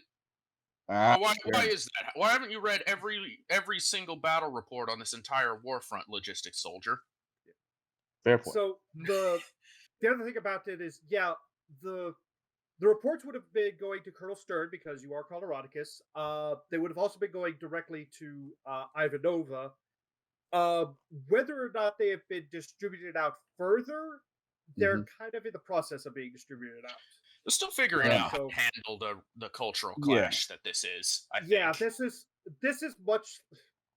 The three notes are the three note sirens are the Valkyrans of last season. Of Mm. everyone has to figure out how to deal with them, and even High Command has to go.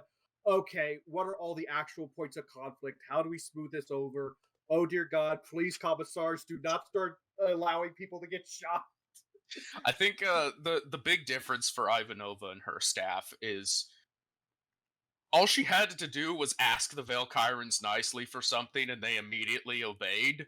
But the Yeah, Sirens are like these honorable, proud Omnissian worshippers, yeah, and that's it's an entirely different conflict point.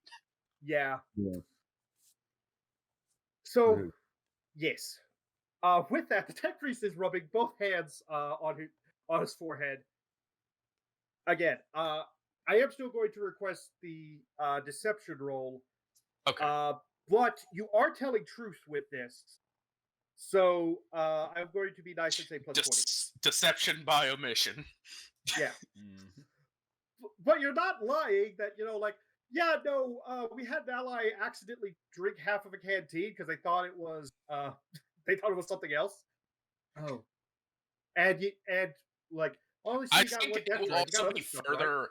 It will be further merited on the arguments that heirs will be requesting only only Ely be collected, not heirs, because Mm, heirs okay. obviously still logically has all most not all most of his. Mm, And this is going to be a minor request overall. One way or another, deceive yeah. roll can be attempted. Yep. Ah, not quite on that one. Very close. Well, let's see how they do. Ooh. So they wouldn't have good scrutiny. Honestly, I think that would barely be 1 degree of failure for them. All right. So with this, the tech priest is going to stare. For most people, it would be uncomfortable for about 15, 20 seconds, staring directly at Air's eyes, trying to read them. Then finally, request granted. Straightens back up. Still, advice suggest ask you to consider reduction of intake, discontinuation, lay off the siren's blood. And with that, the tech priest will Like start any good walking. doctor, you shouldn't drink as much alcohol. Got it, doc. Basically. So with that, the tech priest is going to start walking towards the machinist tower where Ely is. Yeah. Harvest. The extra problem here is heirs cannot actually help in the endeavor either. So Yeah. there's going to be a brief fight that happens. That could be told in a bit though. We switch to someone else for now. Yep. Okay. Well, I think that is all the requests for everyone right now. So yeah, everyone is able to refit. Anyone have any? I guess we'll just go ahead and cover it. Any like repairs that you'd like to make? Yeah, the Coloradicus. Well, the Coloradicus have been making repairs to Invictus, so that's Yep. about. We'll throw a tarp over the open scalp of the Death Dread. Mhm. All right. I would love to request someone fix my Valkyrie. Because I am terrible at fixing Well, myself. so a tech priest did just walk into the machinist tower, but they don't look like conventional tech priests. There's no metal bits on them. Hmm. But so you're like, do we ask them? I don't know. If you would like to like request additional help, you could always ask. The Valkyries would be able to provide some. They are recovery. Hmm. You may also be able to like just kind of like ask some of the other rooks that are around. They might be able to have someone who has some extra repair skill that might be able to help you. Mm. I'll ask the Valkyrans. Why not? Okay. Velas, remind me, was there a special term for the Valkyries? Oh, there is an airborne term.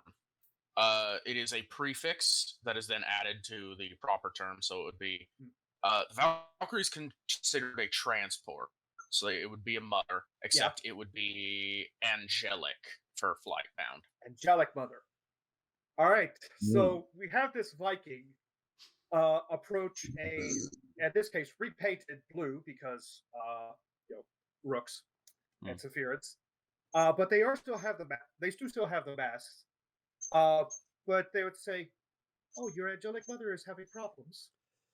We saw that on the way coming in. Would you like some assistance giving her rehabilitation?" After a moment of processing angelic mother, he blinks for a second, kind of shakes it off. Ah, yes, she took quite the beating over the last few days. If someone could care for her, as my people don't have the skills necessary. Well, As sure, I slowly we will be look able to- over at Leaf, who has not been able to repair even a simple fuse. Even a fuse. Yeah. Well, sure. That no problem. We will take care of her right away, please. Thank And you. at that, they all mount up. One of the groups, at least, mounts up into their atlas, and they bring it over. And they were able to start effecting repairs. All right. And I will give a roll. Actually, does anybody want to roll for that? I'm doing repairs on St. Abigail's Promise, and I'm also fixing the equipment to it. Okay. All right. So we'll start with the Einherjari. Does somebody want to just give me a basically a D100 roll, and I'll set what their tech use is and what. I feel like this should be Mr. Nunn. I feel like it should be me too. All right. All right, I got it.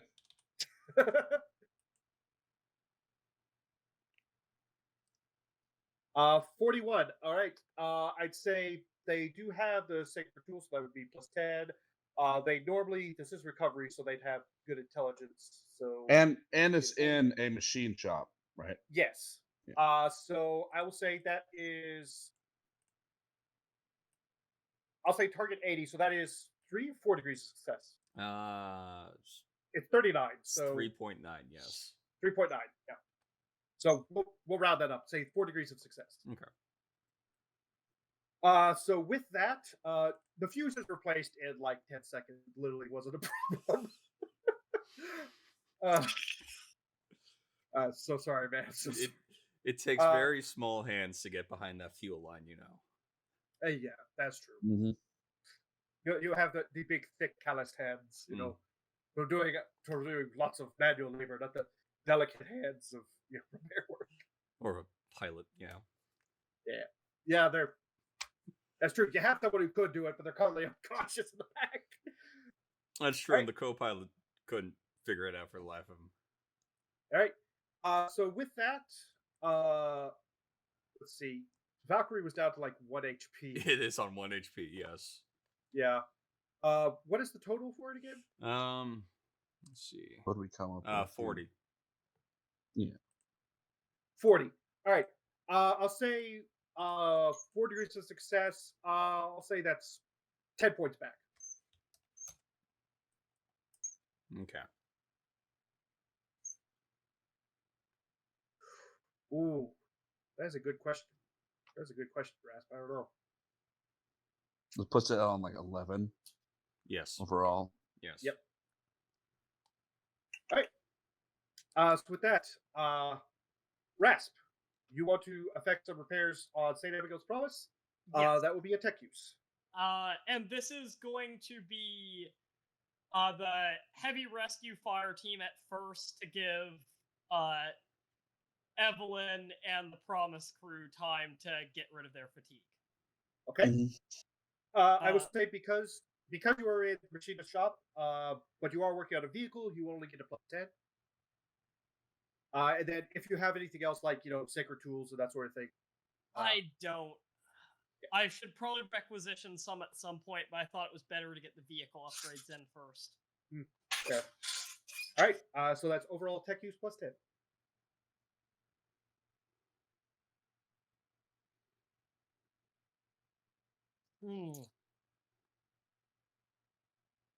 I'm not gonna push that. Okay.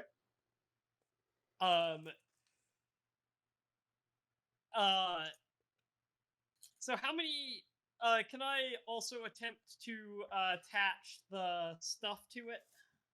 I will say yes. The dozer is going to be a very simple attachment. So tech use, let's say tech use +30 overall, +20 Mhm. for normal, and then an extra 10 for being in the I machinist would shop. point out that these vehicles are very specifically modular. Can I get like a +5 for that?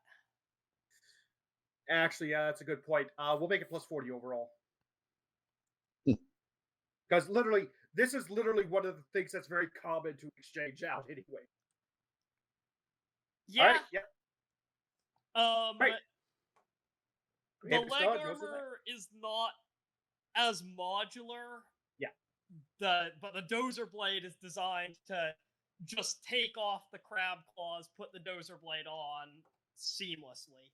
Yeah, it's literally like on small enough, at least moderate tractors that have the front loaders like that. You could easily switch out a front loader for Crab claws. woods. Because I'm sure that modern tractors have lots of crab claws. I mean, kind of. Depends, I don't know. I personally, on the tractor we have on our farm, we have little giant spikes that we use to ram into hay bales so that you can move them around. So, yeah. So the treads are going to be a little more difficult. I'm going to say +10 in the machinist shop, +5 for kind of like modular nature, and then an extra +10 for it being, it's a pretty simple addition. So +25 overall. And as far as I know, there's not a role for attaching the hunter killer.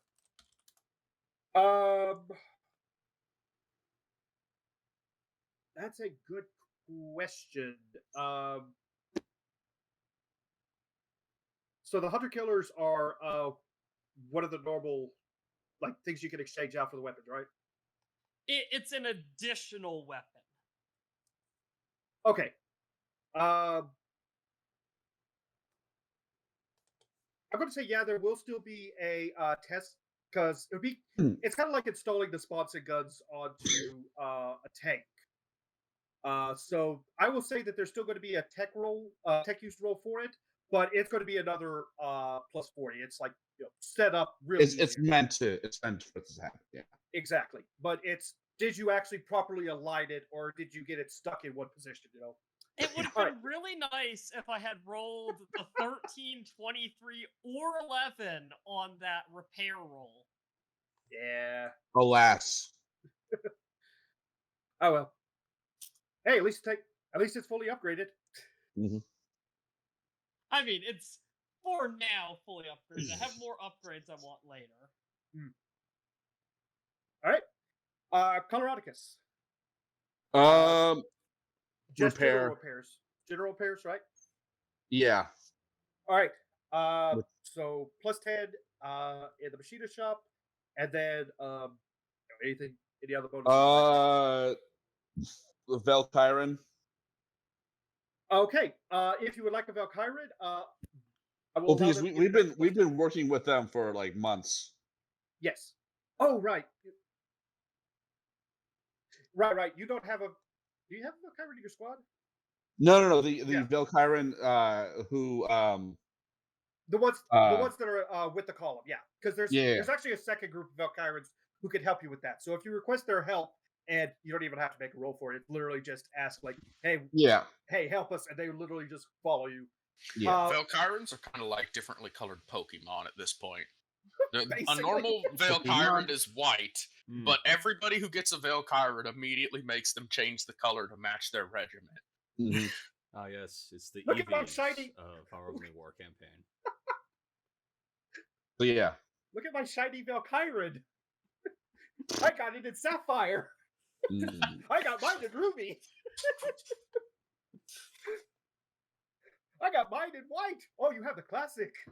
Those Oh, are rare classic. nowadays. So I heard tech they're worthless. use, So yeah. and then we so have first like thing- all the yeah, we got a lot of bonuses. Yeah. I think it's like 40 plus.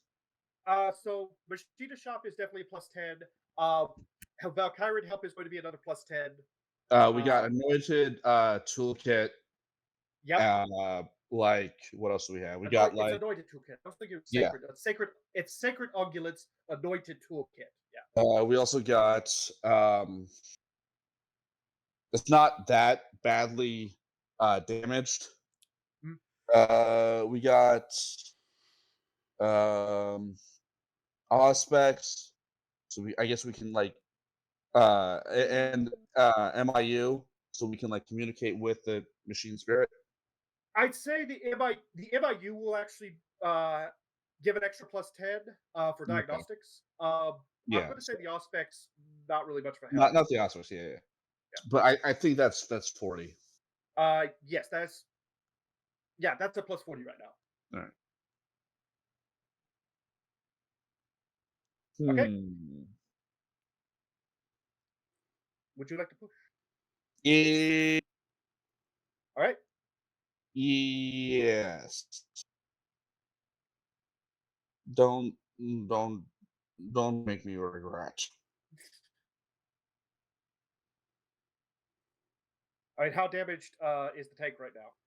It's like 5. Or no, it's 51 out of 55. Okay. With 2 degrees of success, yeah, full repair. God. I was gonna say with 1 degree of success, you only get like 3 points back. That's like just shy. Mhm. But with 2 successes, you full up. You got the dents back out. You got the paint reapplied. That extra bolt came in handy. You're able to put it in. You know. Okay. And 3 dose. You were done with your nice paint job, and now you've covered it with a tarp.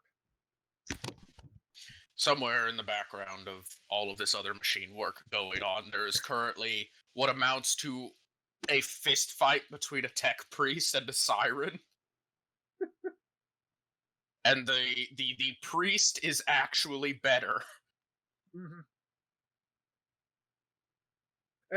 There's a one point where he just grabs Ely's ear and it's just like pinning her down, just twisting the ear. No. Well, that's the thing. Also, when during this this is great procedure, it's the sirens act more instinctually because they want the thing to go through, but they are still hosts to a parasite that does not want this to happen. Yeah. So they're much worse at their combat skill. Like it's straight up probably like a -30 to weapon skill for the siren when one of these procedures is going on. So even a very poorly trained tech priest can usually outperform them. Mm-hmm. All right. Very good. Any other kind of bookkeeping, repairs, sorts of things anybody wants to take care of? Gotta come up with a name for this dread. Dave.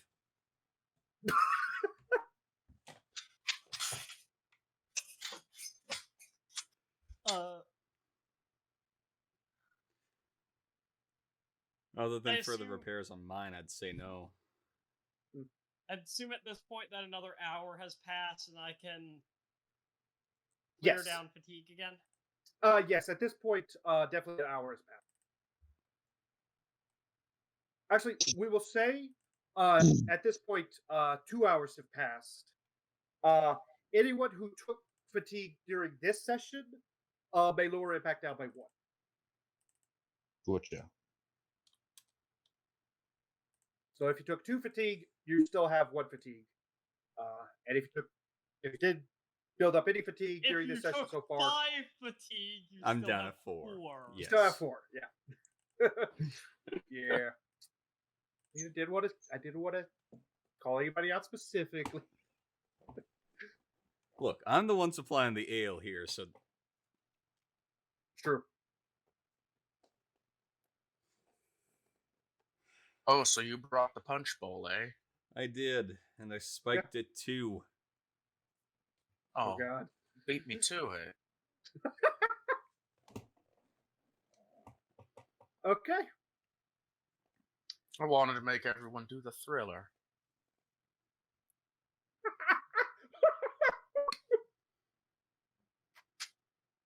I imagine that actually does happen somewhere on this world. Yeah, it's over in the the bandit place you just cleared out. Oh, Oh, yeah. In the Untamed Heart, yeah. Ugh. All right. see a bunch of zombie dancing bandits slowly going through the wasteland. Yeah, it makes sense. Was it an orc supply base that you found? No, that was just people bandits. No, that you're approaching. Oh, approaching, perhaps. Yeah, it's the I one don't that I know. located. Oh, yeah, that one. Yeah. I was like, which one? He's approaching like 3 of them. How do orcs react to whom he's doing the thriller? Boys, they's got some good beat going on here. They all start tapping their toes. Or knows this. Good to keep up a good rhythm for shooting. And you just hear boom, boom, boom, boom, boom, boom, boom, boom, boom, boom, boom, boom, boom, boom, boom.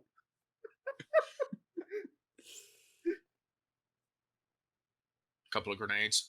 Bom, bom. Anyway. All the lyrics are just high-pitched machine gun shots. Energy Anyways, weapons, surely. Yeah, it makes actually, sense. yeah. Nice crack to them. Wait, don't they have Tesla guns somewhere in this world, in this universe? Yes. There you go. Yep. That's the melody. The Skelly right there. Boys. The Necron. Yeah, that's the problem is when an orc have them. That's true. They'd have a very crude thing that does a similar effect to much worse capacity. Zap guns. There you go.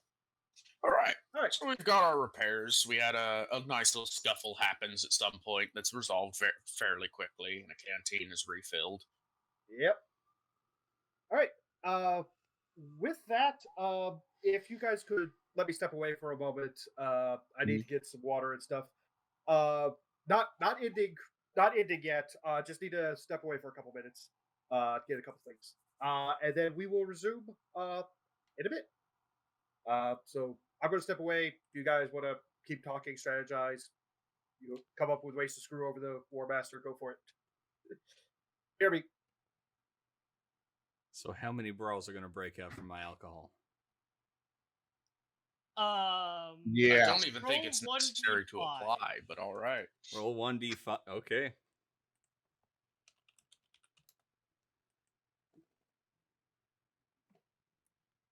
Four. Oh boy. I was really hoping for a 5, but Me too. I was gonna rule exploding 5s, actually. Ah, that makes sense. Yeah.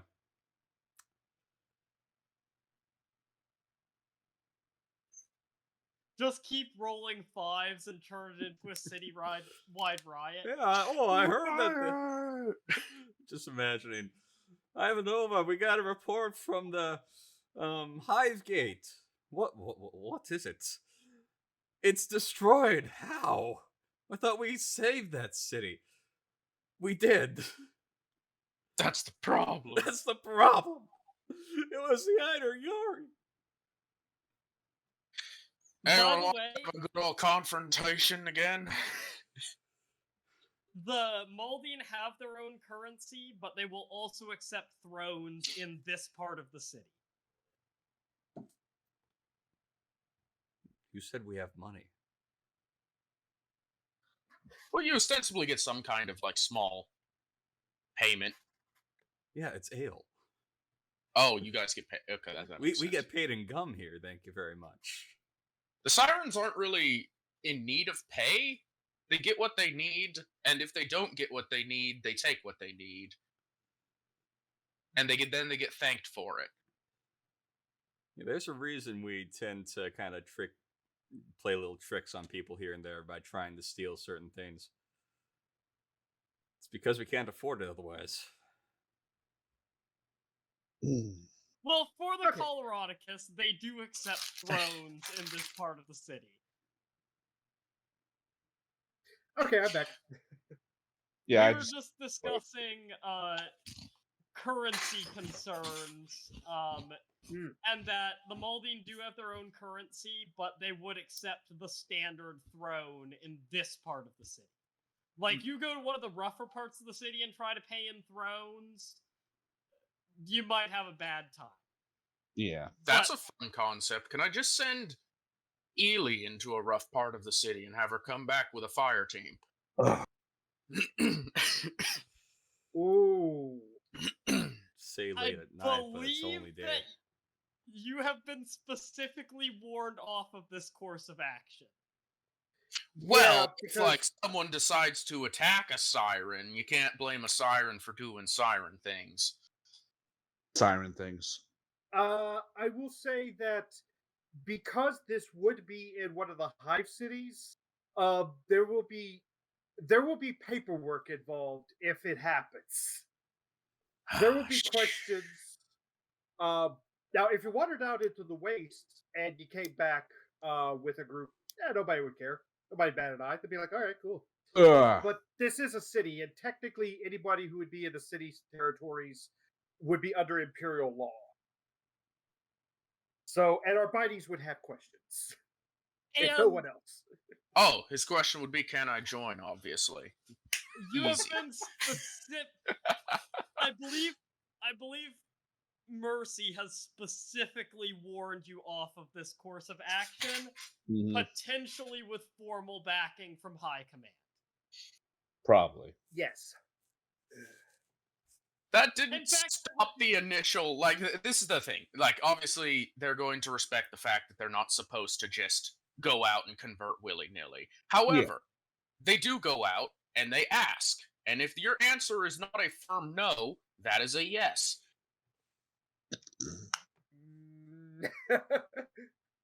It was happening at the beginning of the game many jokes. when we landed in the airfield. The sirens were immediately approaching various people and soldiers. Yeah. Would you care to join us for this operation? And it would always be a question akin to that. Yeah. There's so many jokes. I will say that if sirens start recruiting Maldine citizens, that will cause conflict in High Command. I understand. So anyway. Yeah. Anyways, so sorry, did you take a drink there? Of course. A lot of speaking. All right. Yeah. So with this, what would everybody like to do? There is a cask of ale now. Were any more casks wheeled in as we were waiting? Not into the Machida shop. But that being said, a few doors down from where you are, not really, but kind of close to halfway between where you and the warehouse are, a couple of barrels will actually wheeled into there. I figure there's some sort of slightly blasted bar about somewhere around here that we can commandeer for our purposes as well. Yes, actually, there is just just a little ways down, where those barrels were being wheeled in, is a sort of tavern, ale house, bar. I'm actually not sure what the mall night equivalent would be. It would just be a bar, probably. The Okay. public house. Lots of neon. Various colors that you sometimes can and sometimes cannot tell apart. Yeah, that sounds about right. So we all kind of end up meandering over there. I think the sirens, moreover, just kind of follow the herd after they start moving. Yeah. Yep. So yeah, at this point, for I'd the like sake of at least to the Coloradicus, describe how we all get there. yeah, I was just going to say that for the sake of the Coloradicus, at this point, yes, orders have gone through, and you have been given your leave essentially. Okay. You have been approved at least 4 hours of party. Yeah. Yep. The squares are going to party. This is very strange for us. You are going to party as dictated by regulations. You will have fun and you will enjoy it. I would like all Oh, God. Coloradicus to pull out their pamphlets, turn to page 68 through 72, and begin reading on proper party procedure. You are to observe these regulations for at least the next 4 hours and up to a maximum of the next 5. This has sounded like every single trip I took in high school ever. Yeah. Make sure you reference the student handbook, page 67. Just in Always that- have a partner. Mhm. Never go away without someone else. Yep. Mhm. Boys the and music girls going. are to be separated. Do not follow the sirens by any means. Yeah. Always stay with your battle buddy. Yep. Oh God, yeah. Don't talk to strangers. I like the idea that everyone's like filled up this bar and everyone's like starting to vaguely enjoy drinks. And then both the sirens are just like in a corner leering at everybody. And all the while, the pilot is still unconscious in the Valkyrie. We still don't know what we're turning them into, all right? We received figure a basic profile, but it's for an Inquisitor and it's not complete yet, so we don't want to take a guess. Okay. So with this, Where's the wolf? Wolf. That's kind of who we were waiting for the drinks, because Oh, that wolf. I owe him. Oh, right. So yeah, after all of this, considering basically the whole time he's been running around getting and at this point he and his rooks in marched formation, much like the Coloradicus actually, walk into the bar area right before all of you guys kind of start heading in. There's also been one rook who runs around and basically hands a data slate out to someone in the machinist and then salutes and walks away. And it's basically just saying that all are allowed into this bar area that has been set aside for recreation while you guys are here. There is a quote-unquote officer's lounge on the 3rd floor. Anyone of the rank of sergeant and up is allowed to join in there. Because there's not really any proper officers. You're all NCOs right now. But Yeah. basically, there's a spot for all troopers. There's a spot for anyone who's colonel or trooper. And then there's a spot for everyone who's sergeant and up. Any Valkyran sergeants? Um, Or are they just troopers that are around? well, they'd have a couple of corporals at least. Oh, crap. I just logged. Okay, that's fine. Holy crap, that's a what? Okay, yeah. There is one Valkyran sergeant. Oh, grand. I'll have to I meet rolled- them at some point. I rolled a 1, so yeah. I imagine Also- the proper like Valkyran NCOs. There's not a lot of them comparatively no, to how no. many Valkyran troopers there are that have been given to everybody. Yeah, Yeah. no, there is one. Basically, there is one corporal who is in charge of one of the atlases, and then there's one sergeant who's in charge of the other, and that's it. Mhm. That sounds about right. Yeah. So we got 2 Valkyrans total so far. And then let's see, so are they both Sephiran Valkyrans then? Both of these are, yes. Okay, so there's just Sephiran Valkyrans amongst these group. The Rooks, I will say, are making up the backbone of the support. So you have the Sephiran Atlas, the Valkyrian attachment to the Sephirans as the Atlases, and then you've got them with the Basilisks and their anti-air, and then there's sprinklings of everything else. By the way, of note, there would be 2 people from my squad eligible to be at the officers' lounge, in quotes. Okay. Oh, really? Because, Me too. Because of Evelyn's specialist status, there's actually also a squad sergeant Okay. who handles the duties that you don't really want your Medicaid to be tied up with. Yes, fair. I will get an extra token for you on the other one. Tabitha will be not up there because Tabitha is corporal equivalent. Yeah. Controlled by. I think before any traversal to the sergeant's quarters for the sirens, I think the initial party, they zone as everyone's inside there. They actually spend time just observing all of the lower rank people for who knows what intent immediately, because they almost never emote. They just kind of are. Well, they stand with the same statue stillness that any proud Skitari might.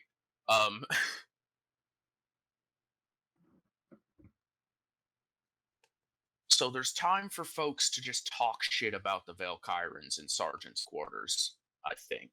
Sirens. Yeah. Well, both, actually. The Valkyrans are a new thing for some people here. That's true, yeah. And yes, there is one up there. But I don't, like...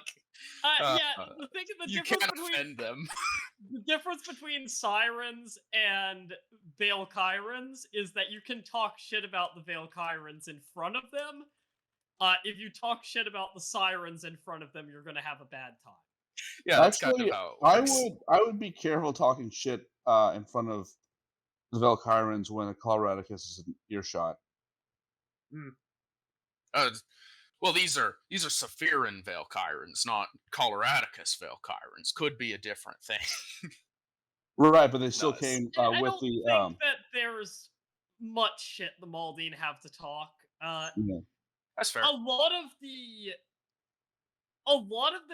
issues last season came up by having the Vox discipline issues in combat situations. Yeah. Oh god, Which yeah. these Valkyrans are in a supporting role, so that's not happening. And B, because the entire regiment was reeling from the loss of their homeworld, so the familiarity stung, which again is not a problem this season. Ah, Good good. point. It's good to know that the Valkyrans get along better now. Yeah. Indubitably. As a reference point for any who are not aware at this point, the Valkyrans were my Season 1 regiment. Yeah, should be. Um, Could be something good to note there. They were hecking awesome. Oh, A little weird, yes. but Yes, they were. Okay. So with that, I'm just going to put everybody in one point here on the other map. anything about the sirens, I guess, would be the next question. Well, let me. I'm sure the wolf already is disliking them. Oh yeah.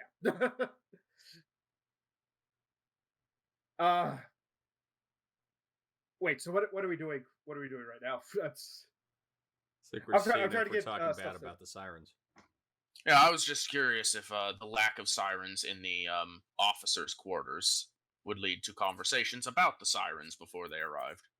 Oh, okay.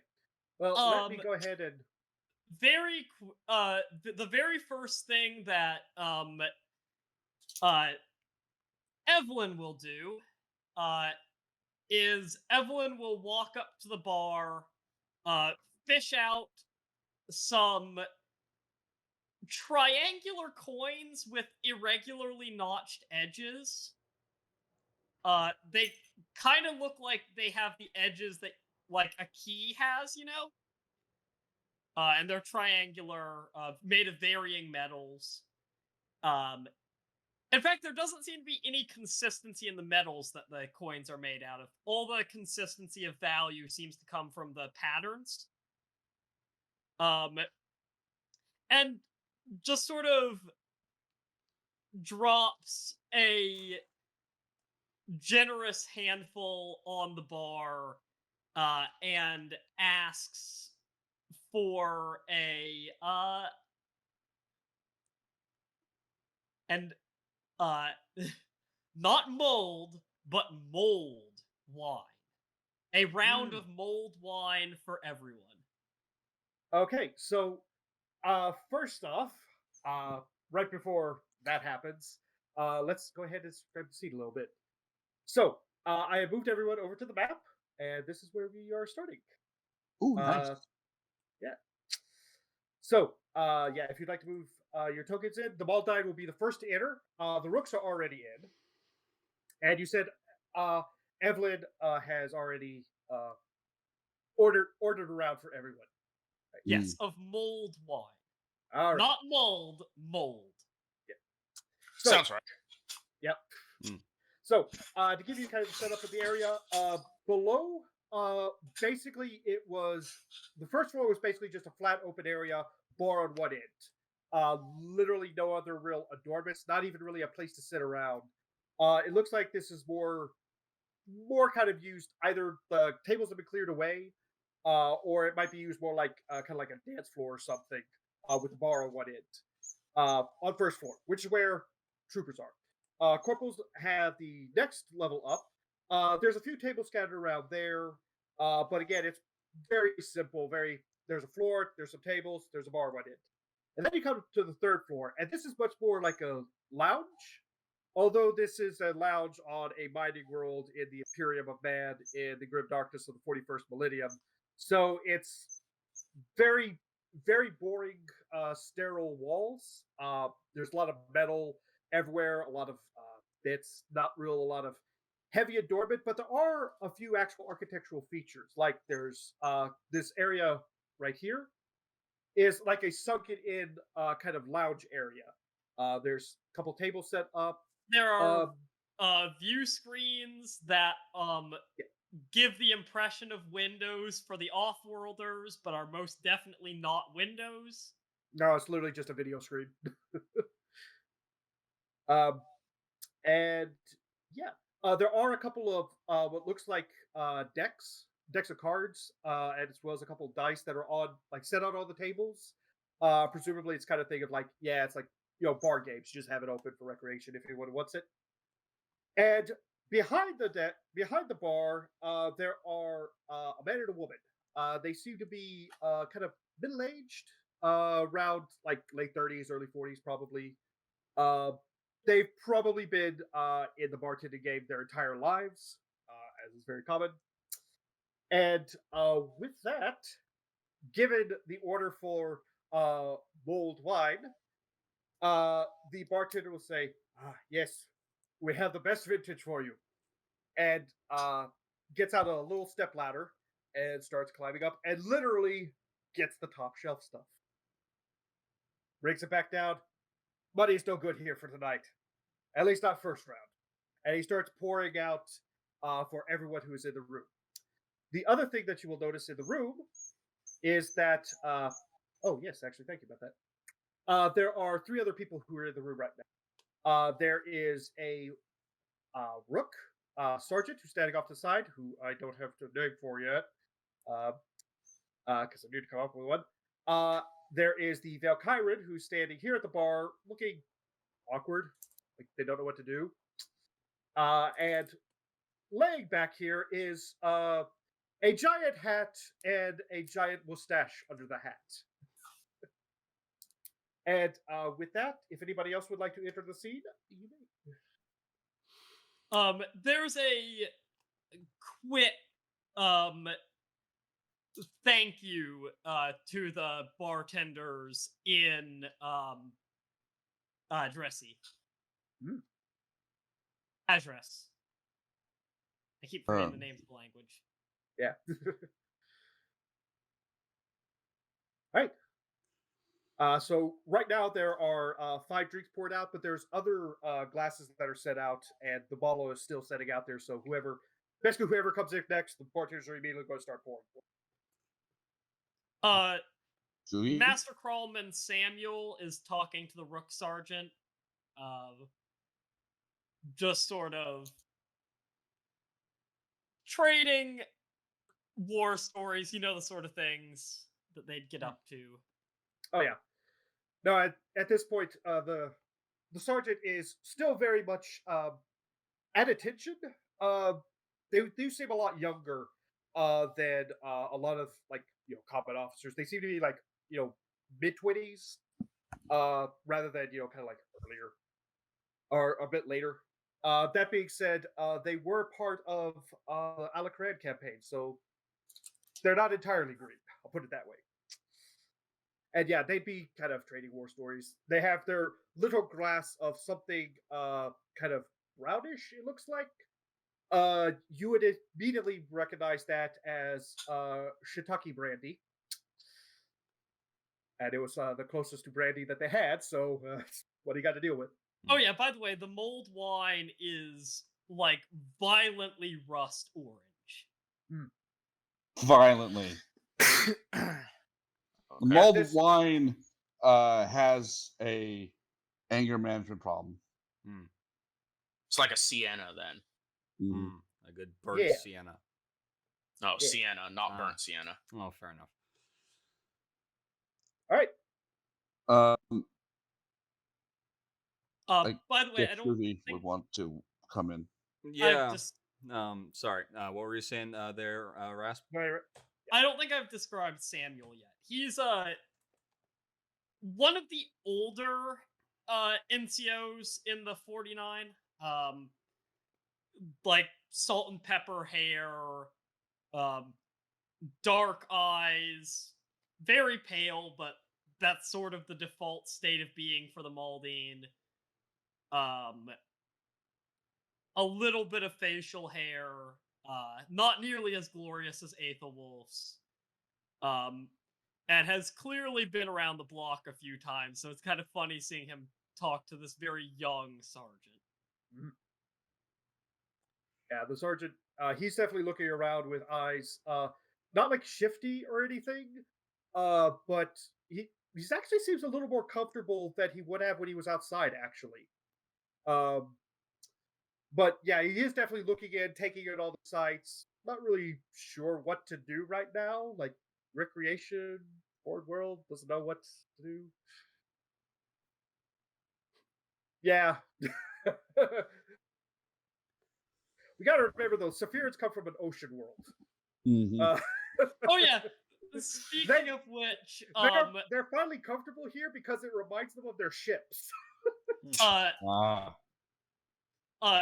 Evelyn will make her way over to the lounge and will just sort of casually mention that if you want a different view on the screens, there's some, you can change it, and if you brought any vids with you, you can even swap it over to a different vista if you don't like any of the presets. All right. So as Evelyn steps down into kind of the slightly recessed kind of lounge area, Aethelwolf, who was very quiet, very still, didn't seem to be moving, didn't seem to be even awake at the moment, immediately pops up and gives you a salute. Good to see you here, Sergeant. Sergeant Saul. Surgeon. she smiles Sergeant. and returns the salute. That's what I Um, said, Sergeant. as I was saying, if you don't like the vistas on the view screens, there's quite a few presets, and I'm sure they'd oblige something other than the presets if you've got something you'd prefer. He kind of looks over with a slight wistful look in his eye. Like, you have a few oceanscapes here on Mont Secundus, right? Oh, There would be probably oceanscapes.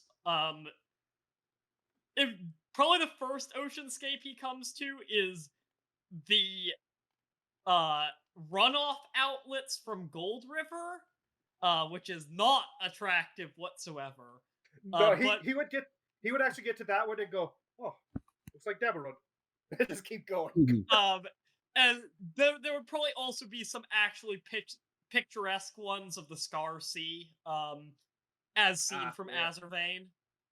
Nice. Yeah, those would be the ones he'd go for.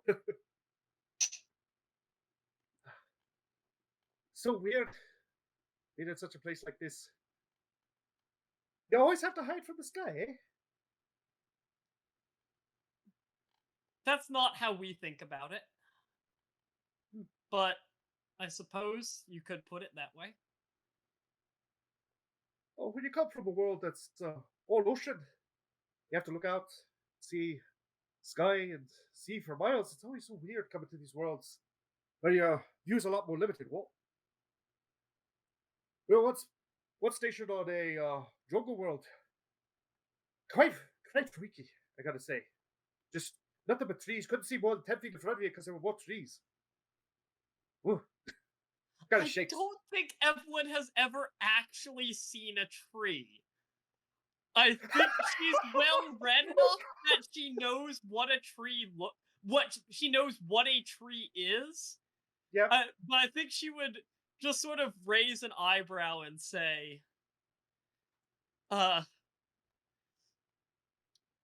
my last deployment was on another desert world.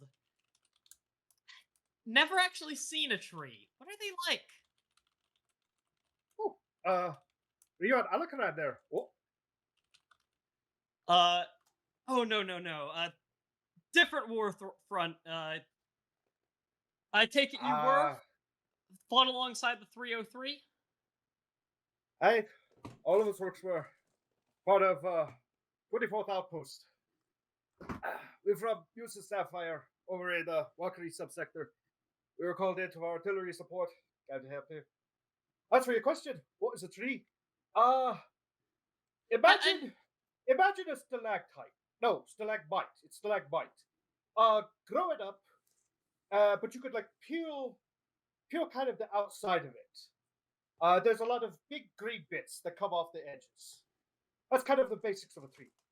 It's can- like one of the big phosphorescent mushrooms down in the deep caves. Then,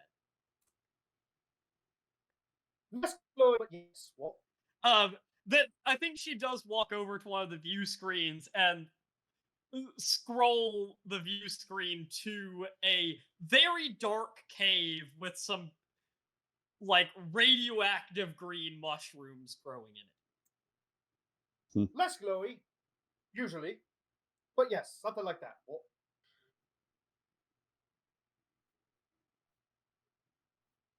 My family Meanwhile- was in the fungiculture business.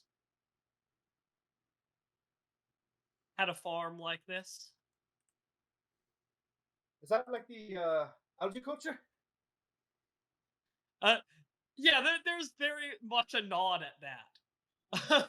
Because the other form of agriculture they would be familiar with would be algae culture, because it's what they do on Mold Primus.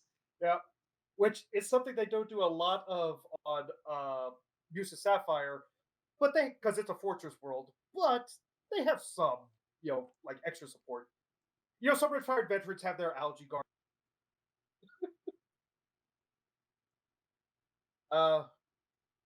Yeah. Meanwhile, basically, again, the Valkyrie that's in the room is just standing there, not knowing what to do with himself. The bartender just kind of leans over at one point. What do you think? And just kind of shake their head. Nope. Yes, the Valkyrans famously in season 1, not that anyone would know of it aside from us, they do get a healthy supply of various recreational substances, and none of them use any of it. Yep. That they just kind of pile up. I believe it was something like damn near a year's supply of it they gave to They gave to the Richtofen. Navy. Yeah, they Yeah. gave to the Aeronautica. Nice. They Uh. will politely partake sometimes, especially if it's an event, as Stella had before with his squad, had encouraged everybody to, or was more forcibly encouraged to by Mary. Mm. Hey, who's next? Go for it, Mr. Nunn. All right, Okay. I'll go for it. Well, I'm gonna enter. First thing I'm gonna do is actually probably stop at the bar, see if they got any of the ale that was brought in. So the moment you enter, they pour a glass of the mulled wine. And as you approach, they slide it out in front for you. Well, thank you. Do you have any ale This as is a well? weirdly colored ale. This is. What does it smell like? Mold. Yeah. It smells like okay. This is mulled wine. It's like taking a whiff of moonshine. Ah, Except this isn't fungshine. This is a more. This is refined. This is a more This is refined refined, drink, okay. but to an outsider, it is as much of an acquired taste.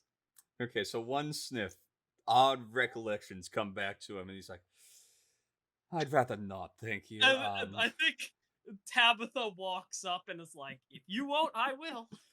It's got that pungent, citrusy scent of death. Mm. Mm-hmm. Tabitha What? knocks it back in a single swig. Where your first tones when you smell it is like that kind of fruity, citrusy. And it doesn't smell bad, but you immediately feel your stomach turn anyway, even though it doesn't smell bad to you. Mm. Mm-hmm.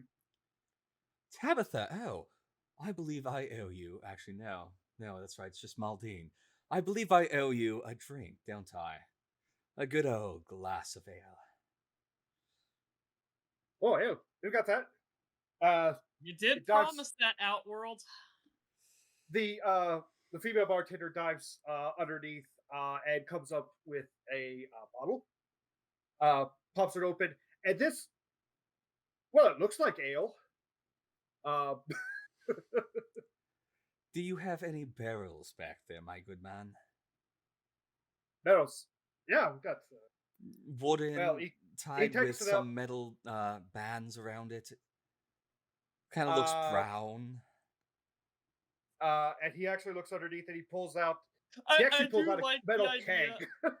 I do like the idea that wooden raised confusion until you said looks brown.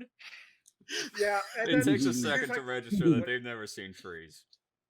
Yeah, and then when you said barrel, he's like, "Oh yeah, we got plenty of barrels." Then you start describing. He's like, "What are you talking? Oh, a brown barrel!" And he pulls out a brown keg made of metal. Now, friend, you did not get any deliveries in this. You've got to go. What time from is what it? you're Oh, oh, you're talking about the. Oh, yes, okay, yes. And with that, he and his wife go into the back, and then they come back with the wooden barrel. They're Oh, like, "That's what this is. We didn't know what it was." yes. Never- this- propping up the broken table with it. They said it on the bar. This is like, we didn't even know what was in it or what it was. They just brought it up here and left it. Well, obviously it was liquid. It probably sloshed. Mm. Uh, Scooby takes out his axe and just cracks open the top of the lid. they kind of lean back a little bit, kind of like, what the heck is he doing? Tell me, did any tankards come with these large, probably same colored cups? Again, banded with metal. Yes, Has a handle. yes, and they go back into the back again, and they come out with like a dozen A between the dozen. two of them. Perfect. Well, I believe I must start delivering all these to everyone. For this is on the Einhayari here, as thanks. Oh, so this is like one of your local. And suddenly, the bartender's actually fascinated. He's trying to like lean over the counter. So this is one of your homeworld's drinks. Yes, it's actually probably the signature drink of my homeworld. What kind of fungus does it come from? A very specific kind of fungus. It takes time for it to ferment. And that's how the This fungus fungus actually grows in- grows. This fungus grows in beehives. It does, actually. It's like- I'm amazed the Vale Kyron over there knew that. I must give him a drink. And I just go over and hand him a mug. Or Chili. tankard. The husband leans over to the wife. What's a beehive? I think it's like a tiny ornithopter that carves its way into the cliffside. You know, it makes like the little holes that are all I mean, hexagon I'm shaped. sure they have Oh, some yeah. form of insect. Yeah, but when they have It's a insect, small, bitey, yeah. sticky thing that lives in a colony, like an ant, with wings. and it Ah, forms the the winged hexagon. ants. It forms the hexagon. Oh, right, the bestagon. Yes. And as I'm delivering drinks, I am honestly looking for, or trying to figure out who is the person that was kind of in charge of the artillery bombardment from last player session. Oh, that's not difficult to figure it out at all, especially with who's here right now. You have one rook sergeant. You would know that the rooks are artillery specialist, and you definitely know the guy in the back. He has the stripes of a color sergeant, who seems to be the highest rank right. Okay. He also has the impressive hat of somebody important. Ah, yes, Yes, impressive. that is hat. very true. That is what I'd be If looking nothing for. else, if nothing else, he has the biggest, most impressive hat of all. Well, Maldine, I will be back. I must deliver this tankard especially to, as I believe I told you, the man who was in charge of the artillery. And I head off down towards Evelyn and Aethelwolf with two tankards. The moment you step, he completely ignores you until the moment you step down into it, and he immediately pops up and salutes. It's like, oh, good show there, sir. Well, As he's finishing his salute, just as his hand is lowering, I hand him the tankard. I believe I owe you this. oh, why, many thanks for this, good sir. May I inquire as to why? I have been told by a small bird that you are the one in charge of the artillery bombardment at the gate. Oh, well, yes, of course, yes. That would be us rooks. We're the ones with our iron basilisks. Yes, well, Well, good show there. Although yes. I must say, I'm. He kind of again has a bit of a forlorn look in his eye. Had to step back a little bit from the true excitement of the front line. I must say, the good sergeant, yeah, good sergeant Stanley over there. He was the one who actually keyed in the coordinates for our basilisk this day. Oh, well, wonderful, but I still owe you this drink. Evelyn, I believe I offered you one of these when I had the chance before as well. Evelyn will smile and take it. But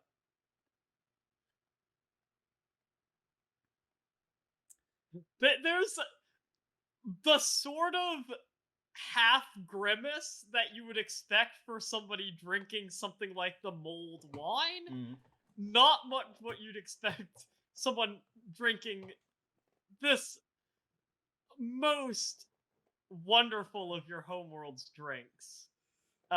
It's as much an acquired taste for the Maldine as the Maldine alcohol is for you. I mean, that is true. The really sweet taste of mead or ale is an acquired taste. I say that. I thought like it's pretty good, but that being said, I will say Aethelwolf actually drink it down pretty easily. Ah, good to see a man of good taste. Head Skoogie, by the way, of the Einherjari. It's a pleasure to meet you. Color Sergeant Randall Aethelwolf, 24th Outpost Rooks, Saphirans. Good to meet you. Evelyn sort of chuckles at that. Where are my manners? Surgeon Evelyn Splitter, Frost Center City. From Center City. So that means you come from Center City. Oh, is that what it very nice. means? Yes. Oh. Do forgive me. I do not wish to talk over someone, especially with their culture is here. But the last part of Maldine names, as I'm aware, is the name of their birth, which is why you see so many people named Fra Azurvane, because there's a lot of people from Azurvane. Oh. Not I thought quite they were all as many as related. there are from Center City. I thought they There's were a all bit cousins. of a little bit of a grin at that. So you served along a blue blood, I take it. A Zer blood, as they like to be called. Yes. Oh shoot! I almost said Mercy. I'm like, no, not Mercy. He didn't serve alongside Mercy. Shoot, I forget what was your character's name. Season 1. Wilma. That's who it was. Yes. Wilma Fra Azurvane. She was a very competent sniper. I must say, being that we have a very good eye for snipers in our own regiment, she was exceptionally good. Exceptional long-range fighter. Glad to have her on our side. Especially if she's returned here fighting these green-skinned scum. And you hear Sergeant, and I have named him finally, Sergeant Stanley Stoton Trent. You hear from the back, hey! You also see the Valkyran. They don't say anything, but they kind of like raise their glass, almost in like kind of like a mechanical motion. They're like, oh. There's a bit of a smile at that. The 49th last deployment was against the accursed Tau out on the eastern fringe. Tau. I'm actually giving Upstart Xenos Empire. They don't have much territory, but their machines are certainly deadly. I'm actually going to give Aethelwolf a roll. There it is. Off-screen roll. Oh yeah, he has no idea what a Tau is. It's like, oh well. Hope you put them in their pace and blasted them back to whatever cursed bit of rock they came from. Alas, my unit spent most of our time on backline patrols. The only action that my squad and I saw was against an ambush by traitors from our own side. He actually kind of has. And there's a bit of a like spit at like the mention of traitors. The hairs on the mustache bristle indignantly. Yeah, a bit of an angry red flush goes through Skoogie as traitors are mentioned as well. Traitors. I cannot believe we're actually suffering alongside. No. Must not speak such things. We do not wish to cause more problems in the ranks. Cannot believe it. It kind of has this just, again, angry bristling of mustache in frustration. Very not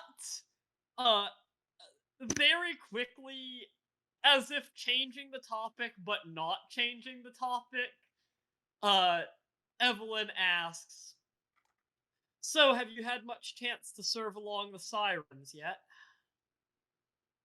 Oh, not much the sirens themselves. Although they're tech priest, they're logician. They called him with the his chimera, special chimera. Worked with him. Creepy sort. Um, I cannot say much. He looks actually kind of to the Valkyrie, standing over there. I've worked alongside some esoteric units before, and not sure which of them is more esoteric. Then what? Talking about me makes me want to walk in. I mean, that would be a really That would be a fun perfect time timing. to do it. Mm. Then There let's is do no it. stopping anyone. Then may Uh, I ask, Aethelwolf, what do you think of their most recent acquisition? His eye twitches, and he bites his tongue. Quite literally, bites his tongue, and just all you just see is eye twitch, and he says nothing to that. Hmm. And at this moment, Ayers and Ely walk into the bar. And he sees them, and just this moment of, you're right, they're the more esoteric. at least the other ones did not keep them around. I think there's the exact moment of them walking in. There's this moment of let's see, how would they phrase it? It's just like I see this is where the rest of them are. I also see that. Interesting. Oh hey. A I veiled imagine that Kyron. everything stopped when they walked in. Yep. I find that even quite the interesting. I bartenders- find it interesting as well. Even the bartenders, one of them sees them. His hand goes to pour the bottle, and it just kind of like stops halfway, and he's like, "Are these guys part of the group? Are they something else?" This is a moment like, I don't know if I should pour anything for them. The Valkyrie, meanwhile, sees them. 1, 2, 3, 4, 5, 6, 8, 9, 10. He goes to the far corner.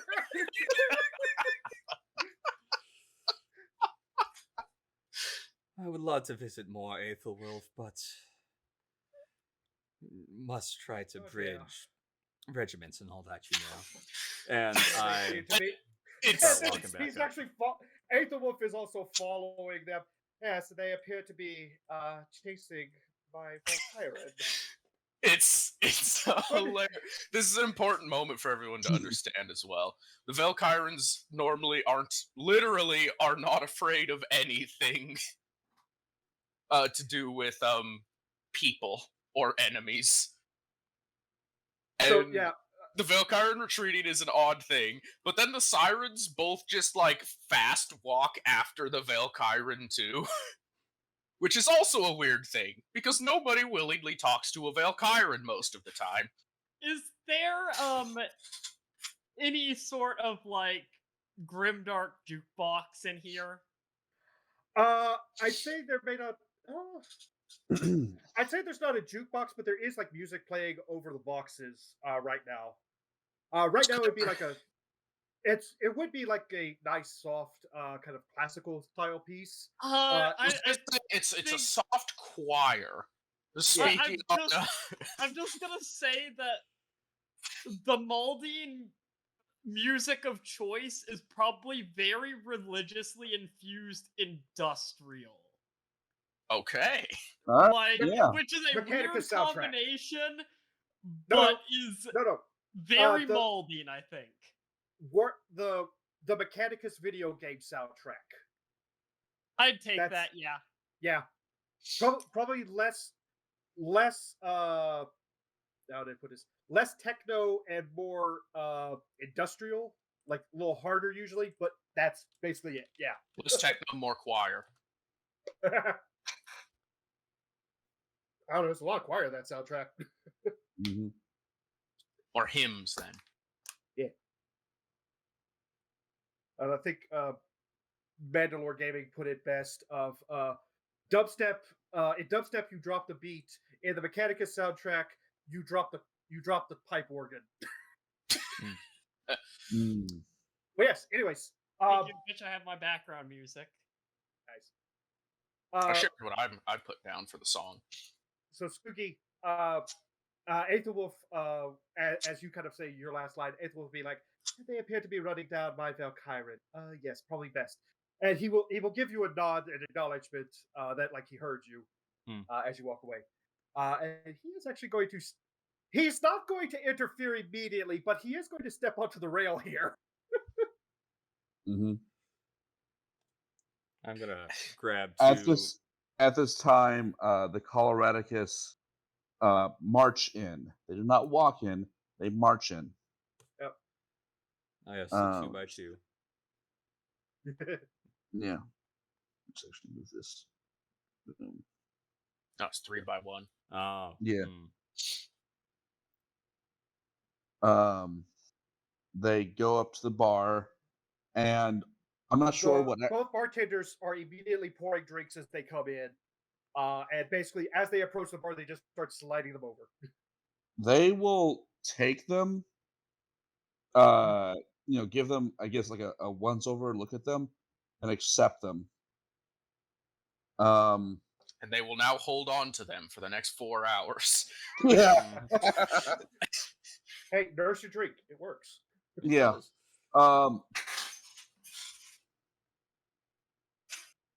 Vanderath is going, and this will have been discussed beforehand.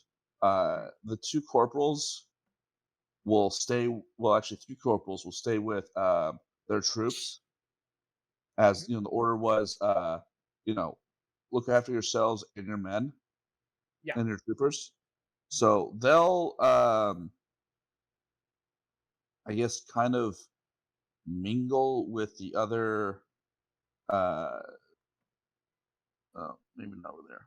They'll kind of like take up these two tables. Okay.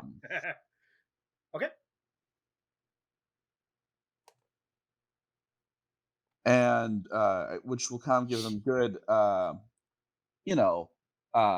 overwatch over the entire bar.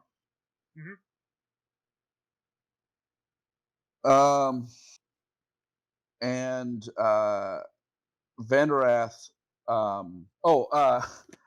I should probably mention this. I don't know what everyone else is doing, but the Coloradicus come in with their long arms and personal weapons, clearly visible. I'd say most people they bring their sidearms. So if you've got like a sword or anything, you keep it on side. Any pistols, bringing like your rifles, Last a little 5 hours, weird. Yeah, well, a little weird. Nobody is going to stop you, but it is weird. You're going to get some looks of like, really, you brought. Leave your work at home, man. Yep. You bring a pistol. That's expected. You're a soldier. You bring your rifle. Leave work at home, man. Come on. Yeah. The Sirens have Without all an of their axe. sidearms. The Gladius, the whip, and the revolver are all still equipped. Now I'm curious Yeah. how they feel about a great axe being brought in. Well, that could be a point of honor, like the Yeah. special knives or something, you know. Yeah, Yeah. absolutely. No, Point of honor being Greg's used to like, crack open a barrel. Cultures vary. hey, maybe in your culture you just have a giant bottle and you have to carry it around at all times for the giant bottle produced on your world. You never know. Yeah, exactly. Fair. So people who are working here, we're not given any brief on who the heck's showing up. Yeah. So Vanderath is kind of going to see the Valkyran, in the corner between these two sirens. They are smiling, by the way. Yeah, that's a creepy. And he's going to walk over. Begin his own walk. Yeah. All right. Yeah. With in one hand he has or he's under one arm. He's got like this big box, medium sized box, and in his left hand, it's is this mug of uh, mulled wine. Mhm. Yeah. Meanwhile, this Valkyrie is sitting at the table in the far corner, trying to avoid eye contact with the two siren. And at one point, she kind of leans over, like, and just says, "I busy drinking, having party, good time," and then just literally just tips the glass on their veil, which those of you who don't know, the veil is literally just a mask, or it's like a hood. Sorry, It's a full helmet. helmet. It's a full helmet with the veil being basically the faceplate that completely obscures the face. Just knocks it against that and just pours a little bit out. Think of a Quarian mask, and you're pretty much there. Yeah, yeah. So rather than he does not have the special induction port. No, it's just flat on the He's front. just flat on the front. All right, so now I'm going to take a brief moment, and I guess this point is going to be some RP with myself, which is Also, would just like to point out that the molding are the only ones that just brought sidearms, it sounds like. Oh, the rooks would have as well. yeah. Okay, I mean, we're not they the brought their only regular- normal ones. Thank They you. brought their chain swords. Well, you got to remember they're the artillery regiment, so they brought their last pistol, their chain swords, and their guns are currently parked outside. Mhm. I mean, That's true. to be fair, all of the Sirens' weapons are like one-handed weapons, so why not bring them? But still, I mean, I get Raph's point. Yes, I understand that as well. The molding very simply have their holstered pistols, and that's it. So the interaction that follows in this corner, as everybody's slowly approaching this event that's going on, is flanked on either side by Ayers and Ely, and very uncomfortable is Vale Chiron, not actually drinking, but feigning the fact that they are. Ely opens up immediately with, "Hello, cousin." And the Valkyran just kind of eyes straight forward ahead, just kind of mumbles a vague greeting, but it's just something along the lines of "hello," and it's as short and as simple as that. To which Ayers kind of shrugs a bit and looks down at the Valkyrie and says, "Are we not cousins?" And the Valkyrie pauses again and has to ponder this mental error and responds by shaking their head in some small way. And this is even more fun because then there's an immediate follow up in which Ely continues to lean on this Valkyrie at this point and says, "What's your name, cousin?"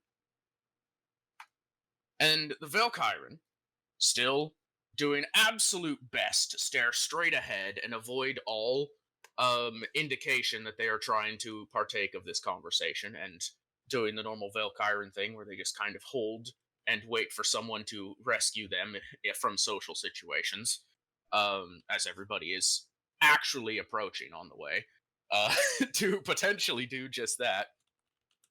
They will answer, and Paul, I gave them a name. I see this. Sergeant Bard Array. Yeah, Varn Array. So, even though they appear not willing to answer, they do answer as Sergeant Varn Array, which Ayers will chortle slightly and inquire again. "Array," and the Valkyrian will nod. And then there's just this moment where they're both smiling. And there's this, it continues to hold this awkward few seconds. And Ayers and Ely will both look towards each other, and they'll say, "I think I know Array," at the same time to one another. And then they kind of chuckle and is like, "But we call them Arha." And I'll let people have been approached at that point. Whoever was first to arrive. I think it's the Rook, or is it the Yeah. Einherjari? At this point, I think Aethelwolf would be kind of right behind. Which one is that? Come on. Ely. Yeah. Emerald is It's Ely. Emerald Aqua is Ely, is right? Airs. All right. I was trying And to get it to hover Emberath over will it. be like Kierish.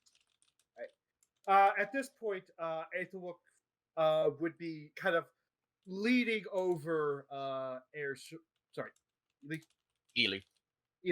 Ely's shoulder. We have a problem here with my Valkyrie. Whoa. And she turn about to face. She's got the full like faceplate and helm on. Not very good for party atmosphere, but I'm sure Aethelwolf is briefed on why. He's also used to it being having to put up with the Valkyrie so long. It's just kind of commonplace at this point. Yeah, it's kind of a similar thing. And I think Ely's response is, "Oh, I just love seeing Valkyrians." They are a very unique sort. They are quite useful, I must say. Thank you. What? You're welcome. All right, I'm rolling this in the screen. He's getting a logic roll. Yeah. Actually, no, I take Yeah. it back. I got a sheep for Aethelwolf. That was just the best thing to respond, especially with him saying thank you. Yeah, that's not how he meant it. But yeah, it was perfect. I actually, I'll be honest. I knew it the moment it came out of my lips. I was like, "Oh crap!" What have I done? It's in character. I can see him saying it. Oh my lord! You want a fate? I know he has fate. He Yeah, has a color sergeant. He's actually, I think he's got 2 fate now. Yeah. Yeah, at that rank, he should have Hmm. 2. All right, he's going to fate. Well, He's that means got 2. Roma has 2 now as well. Mhm. Stella as well. Well, it's not critical. It's not crit fail. At crit fail, there's going to be a lot of problems. It's just a regular fail. All right. At that, his eyes narrow, and he is very confused. At any rate, I would appreciate you not giving those who are under my command a difficult time. You are free to give such frivolities and such, how does one even describe it? Such issues to your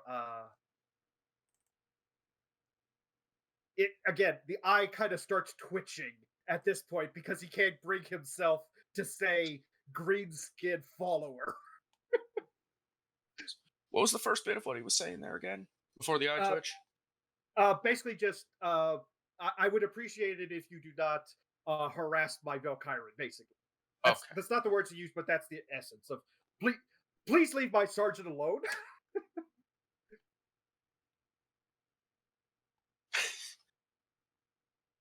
There's kind of, again, all of their emotions are very muted for the sirens, so they're like, the emotion in their voice is very dull. It's dull as colors are bright for the Maldine. Is how I would describe the emotional tonage in their voices. But there's essentially the very slightest tick of disappointment in the back of the voice. And both of their eyes in sync again, their heads like turn back towards the Valkyran. And there's that wonderful question that is obviously something that they ask in this situation, and it's definitely not the right thing to be said. But they look to the Valkyrie and say, "Are we bothering you, cousin?" And I don't think the Valkyrian has the willpower to speak. You know what? But Aethelwolf is his commanding officer, and This is true. He does. I believe it is clear. You are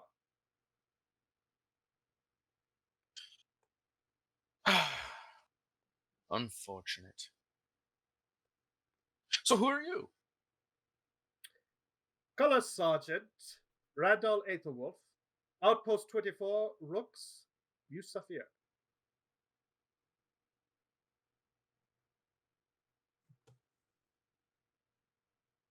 Some like Unlike, it's just unlike there's no with me to answer that. They just both kind of just like sit there and take it in, staring silently. Mhm.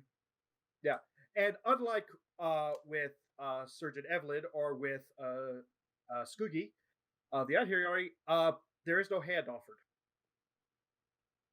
It's just basically he just flat out told you, I am your commanding officer.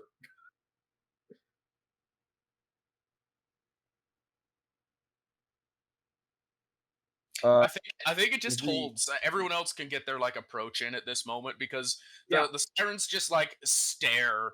No like animosity, but no like friendliness in their eyes either. They just kind of stare at Aethelwolf. yeah, Not Vanderath is looking going on the to Valkyran anymore. They both right. kind of stand straight at that time. Vanderath is gonna come up behind Aris, Airs, yeah. and this is Sergeant Varn Array is the Valkyran who helped repair Invictus, right? Sounds likely. yeah, sure. Actually, I'm going to say no because they would have gone with the sergeant would have been the one who was helping out with the Valkyrie because the Valkyrie is more damaged. Ah, Okay. fair. Well, Vanderath is still gonna say, "Hey, Sergeant, really appreciate the Valkyran's assistance in repairing my tank. You know, you've definitely got a good repair crew. Um, and in a way to like kind of diffuse whatever's going on here.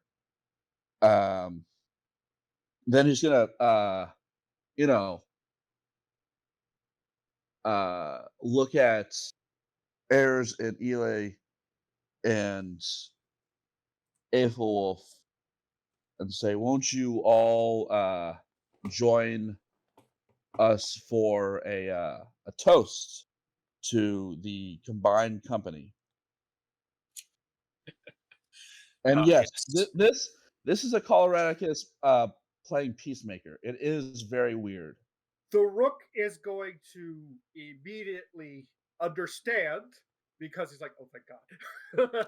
It's like, oh, good. I don't have to do what I want to do. Hey. I want to add one more thing. Mhm.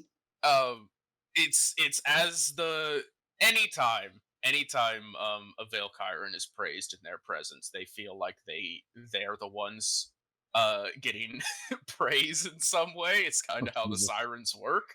Yeah, yeah. So it's not an aggressive gesture, but it's the kind of thing. It's the thing that Antoine did when they walked into the very first commander meeting in RP. It's they pat the Valkyran lightly twice and then step away. I think that Samuel is gonna kind of clap an arm around the Valkyran's shoulder, friendly, Mhm. and sort of guide him over towards where Stanley is, and sort of just make a show of like, oh, Sergeant Stodon Trent was talking about how quintessential you are to the Rook's operations, and I figured, come share a drink with us, trade stories. Sergeants to sergeants, you So, know? so basically, what happened, and I'm sorry about this, Valis, but you guys cornered the pretty girl, and we're all her friends, Oh, like God. Mm. like rescuing her, quote unquote. Oh yeah, it's kind of that vibe. Yeah, And We would it's kind not. of intended to be, but it's not. That's not exactly the truth of the situation, though. yeah, no, Yeah, but still, no one would have suspected this, especially coming from the Coloradicus and the Rooks for last yeah. season. This is how the tables have turned. Hmm. How the turns have tabled. And with that, I think Sergeant Varderay will join Samuel. So I guess we're gonna all convene in the middle for a little toasty do then, eh? I believe you two forgot your drinks, and I hand you guys the mulled wine. They Well- will accept it, but there's damn some serious consideration on. Is it time to just pour our canteens into this? Not yet. Not yet. Maybe later. All right. Now, how about that toast? What is Aethelwolf- this meant to be in the center, by the by? Just a table. Ah, it's a table. Okay, Yeah. wonderful. Yeah, so that's like a table. By the there's way, some since stools around it. Aethelwolf left, all of the Vista screens have been changed over to fungal farms. Mm. Because the person who cared about the seascape is gone. Evelyn's making herself at home. That's fair. All right. I go grab 2 tankards of ale, hand one to Vanderrath. I think he's already got one. Oh, now Oh it's no, got no, two. no, he has Oh, he's the got wine. you have the bold wine. You have the Yeah. bold wine. Yeah. Sergeant, Well- drink this instead. It'll save your liver. Okay. Aethelwolf. There's sit down. a raised eyebrow from Evelyn. I was trying to be and a sneaky laugh. about saying that, so. I don't think I don't think that Scoogie is used to the hearing of the Maldine yet. And Yeah, a very no. playful. I take offense. I was being to sneaky that. saying that. Ah! Okay. I mean, Awareness. Awareness to counter. with You get plus your 10, plus from your You get your heightened hearing. senses. Yep. And remember, this is a crit, so. Mm-hmm. Oh yeah. Ooh, No, I don't hear that. Okay. wonderful. There was this particularly beautiful mushroom on the view screen, and you were just completely blanked out to the world for like 5 seconds. Because it was just like, wow, I haven't seen one that good in so long. Also, not only is there loud music, but Tabitha and the rest of the vehicle crew are now noisily singing along to it. And Yeah. trying to get the Coloradicus to join in, which isn't working, A, because they're Coloradicus, and B, because they don't know the language it's in, let alone the words. Yeah. I think the rest of the Einherjari air cav and the Valkyrie crew would be trying to join in a different song because they don't know the language that you guys are singing. So So they just have 2 competing songs. yeah, a bit of a bar song battle here going on. I feel like this should be a negative 20 fellowship roll.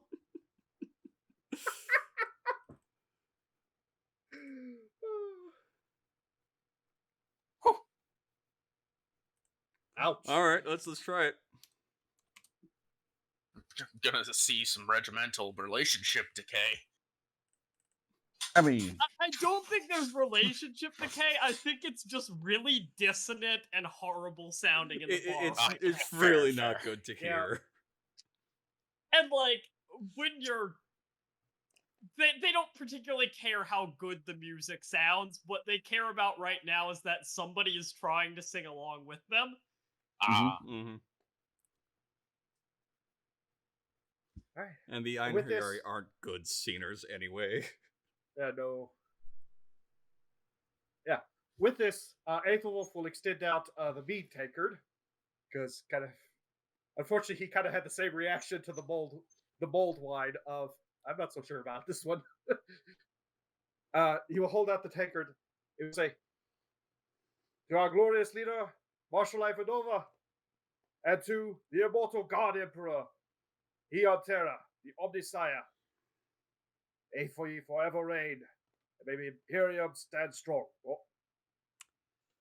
Oh, Evelyn will raise her glass of mulled wine, and say, to the Emperor, the Saint, and the Marshal.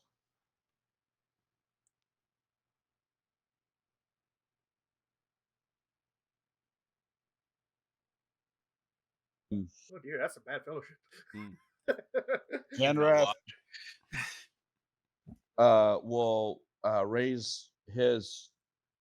Oh, and Vanderath will before like we start drinking, he'll open up the case and everyone will see it's like really, really good looking, high quality low stubs, Ooh. Mm, and pass these out. thank you. Oh yeah, Aethelwolf will take one. Yeah, Aethelwolf will know that like the Coloradicus, like when they hand out low stubs, it's really good. Mm. Tabitha will pass politely. Not Tabitha. Evelyn will pass politely. Tabitha probably wouldn't I was pass. about to say, I'm pretty sure Tabitha would. So the big penalty to fellowship is because fringe organicist. Obviously, we're not getting along well with many people, and that penalty doesn't decrease until we start doing positive things with everybody. Given the role, though, I think it's pretty much there is no participation in the toast. They don't even like raise the tankards for the toast, but then they will drink when people drink. And then the passed out stubs are accepted and then just put into a pocket. To be fair, I feel like the Coloradicus have probably seen that before because a lot of people might know it's good quality and they're like, "Ooh, I'm saving this one." Yeah. That being said, Aethelwolf will not wait. After the toast is, everyone clinks their glasses, takes the drink. Aethelwolf immediately is going to light that one up because he hasn't had one. He's like, "Oh, this is good stuff." Right. Then the Coloradicus toast would be to the Emperor of Mankind, to the First Tank Legion, to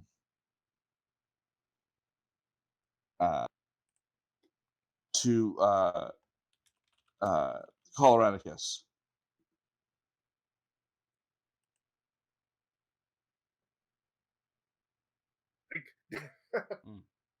Right.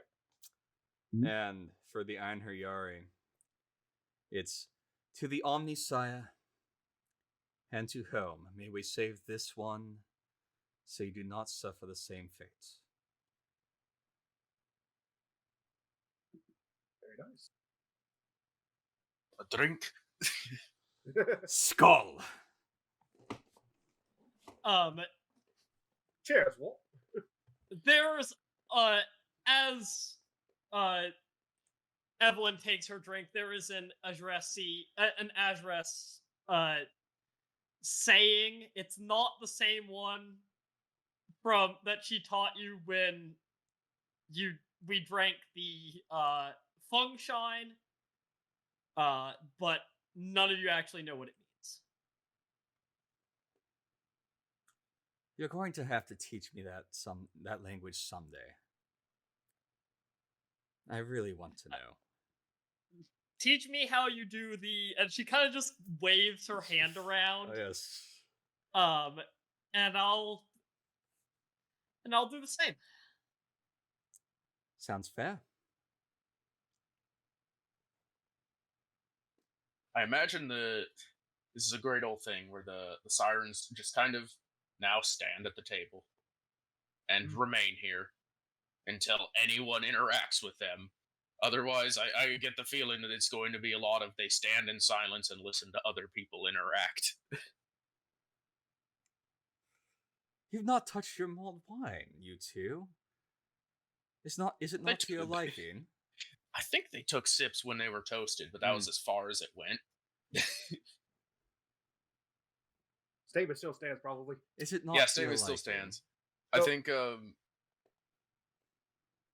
I'm partial to different. What would it be?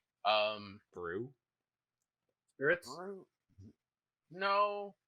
Spirits has the right sound to it just because of the double meaning. Sure, we'll go with it. And it's the thing is, they both say in unison in time, I'm partial to different spirits with matching inflection, even. Aethelwolf has an involuntary shudder. There's a lean With forward that- from Evelyn and a very fierce eye contact. And she says, I'm sure. Because she remembers what happened with the pilot, even if Skoogie does not. Yeah, Skoogie doesn't remember anything about. He doesn't even remember the pilot by this point. Pilot? Who? Yeah, what pilot? I never had a pilot. Aethelwolf literally has no idea what you're talking. With that, though, again, because he's slightly creeped out by these people and he wants to defuse the situation. Seems like we are the primary NCOs. This little operation here. What? Sergeant, in my time serving with the 303 at Alacrad, they showed us this fascinating little card game from your world. Would you mind teaching us? I think she yells upstairs, Sammy, grab me Tabby's high pass deck. And Samuel will go get Tabitha's attention long enough and bring it down. All right. And then we'll go back to what he was doing. That reminds me, I still owe Maldine a drink. Oh, I'll take care of that later. All right. And we can skip ahead a little bit. So about another hour passes. Drinks are had, card games are had. Everybody do your drunkenness tests. Is that a I would say removal yes. of a fatigue? I would say first, yes, one fatigue is lost. Now, anybody who is imbibing heavily, let's say, because I'm going to hand wave and say if you're just lightly drinking, being fairly professional about it, no rolls need to be made. If, however, you wish to imbibe more heavily, yes, there will be a willpower test to make sure you're not. Willpower or toughness? Either one. I mean, Unlike Same for me. me IRL, Vanderath is going to be very responsible. the Promise crew is not being responsible, but that's Oh, Lord. not surprising. No. Willpower. Evelyn is pacing herself though.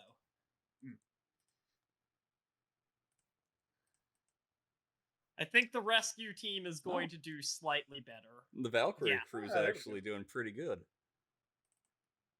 All right, Samuel did good. Let's see, Skoogie on the other hand.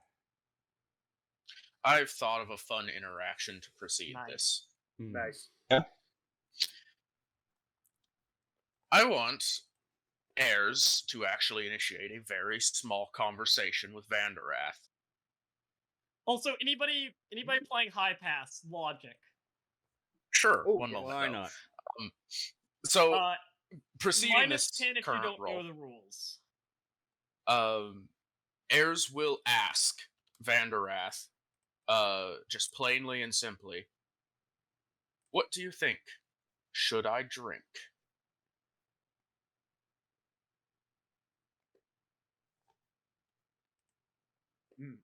Having tasted both the contents of the tankard and the mulled wine, which one tastes better?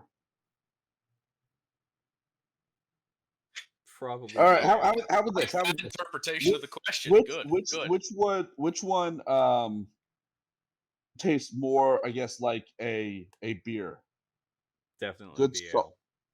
Yeah. Vanderath will say the ale.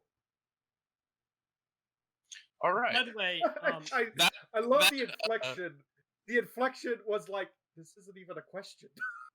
The Obviously, question though, which is we're going to accept that answer because the sirens always take answers at face value in that sense. But the question was, what do you think should I drink? Which was directed at the Coloradicus because he's the one controlling the the deaf dread.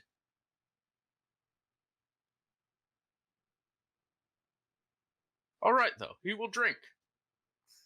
He will By the imbibe. way, Yep. Aethelwolf could hypothetically know the rules. He's served with the Morgan enough. That is, yeah, there is no -10. Okay. He just doesn't have the best logic, despite being. Actually, I should probably give him a level. Did I give him a level up? I don't think I actually gave him his level up between seasons. Despite not knowing Check the it later. rules, Hares does much better than anybody else at the table. Beginner's luck. Hmm. That's literally what Aethelwolf says. Beginner's luck. There is no luck in our regiment. All right. So There's a laugh from Evelyn as she puts the cards back in the deck. I have Was it always been garbage at that game. Oh, is this straight up logic? Yes. Yeah. Minus 10 if you don't know the know the rules. rules, but you All right. could potentially know the rules because you've served alongside Maldine before. Sure. Yeah. Nope. I like to think, based off of this, I think Aethelwolf was like one turn from winning, and then Ayers just like flipped over a card. It's like in oh shoot, I forget which one of the games it would be, but like you're like one turn away, like okay, about to win, and then they just down the last card. It's like, oh come on. Texas Hold'em? And Evelyn did the second worst, by the way. Pretty sure I did the worst. You did. Yeah. And there would probably be additional minuses because you failed your Oh yes. At that point, it's just Yahtzee. Did I win? No, that's what happens. Is at one point, you no longer have cards in your hand. You have a set of dice. You don't know how they got there.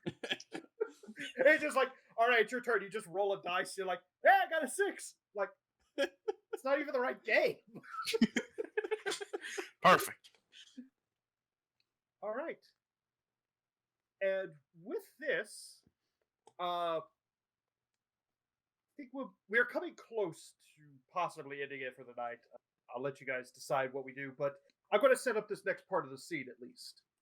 So at this point, 2 people enter into here. Both of them are in Maldine PDF uniforms, and let me see if I can get a token for them. which real is quick. actually pretty similar to Maldine Guard uniforms. Yep, I do have it. It is just that in place of a regimental badge, they would have the boring guard badge. Yep. And there we go. There are 2 Maldine PDF tokens. As the two enter, these 2 are much older. Probably the oldest person in the room, aside from the bartenders, would probably be Aethelwolf, who's around the same age, kind of like probably early 40s.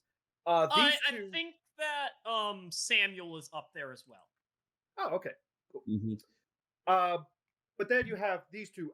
These 2 people are easily in their 60s. Vanderath, sergeant. Okay. Actually, no. One would be sergeant. One is staff sergeant. Gotcha. Because Vanderath, you recognize one Infantry, of them. presumably. Yes. So one's a master bowman, one's a jump master. Yes. Sorry, I always forget the Maldine translation. But yeah, Vanderath, you would recognize one of them. This was the very silent man who was helping repair everything. Okay. Yeah. Vanrath will nod to him. He nods back. Mhm. And the woman on his side, little shorter woman, well, compared to him at least, very curly white hair. She kind of leads in. What you were talking to there? And he just nods, like, "Oh, very nice." And at that, they are handed 2 glasses of mulled wine. They immediately both take a shot. They're like, the bartender kind of, they start striking up a conversation. If anybody would like to make a roll, awareness, hearing will apply. You all right? Make a completely paranoid roll instead. A completely paranoid roll. In what way? I I would like Ayers and Ely to do this thing where they both just stare down the new arrivals and consider if they're gene stealers or not. Make an awareness roll. Um, Okay. oh dang. Okay. Well, Tabitha should know because she recognizes the voice of the Vox operator who told her comment with the language, Missy. Actually, Evelyn would know as well. She was on that call brief.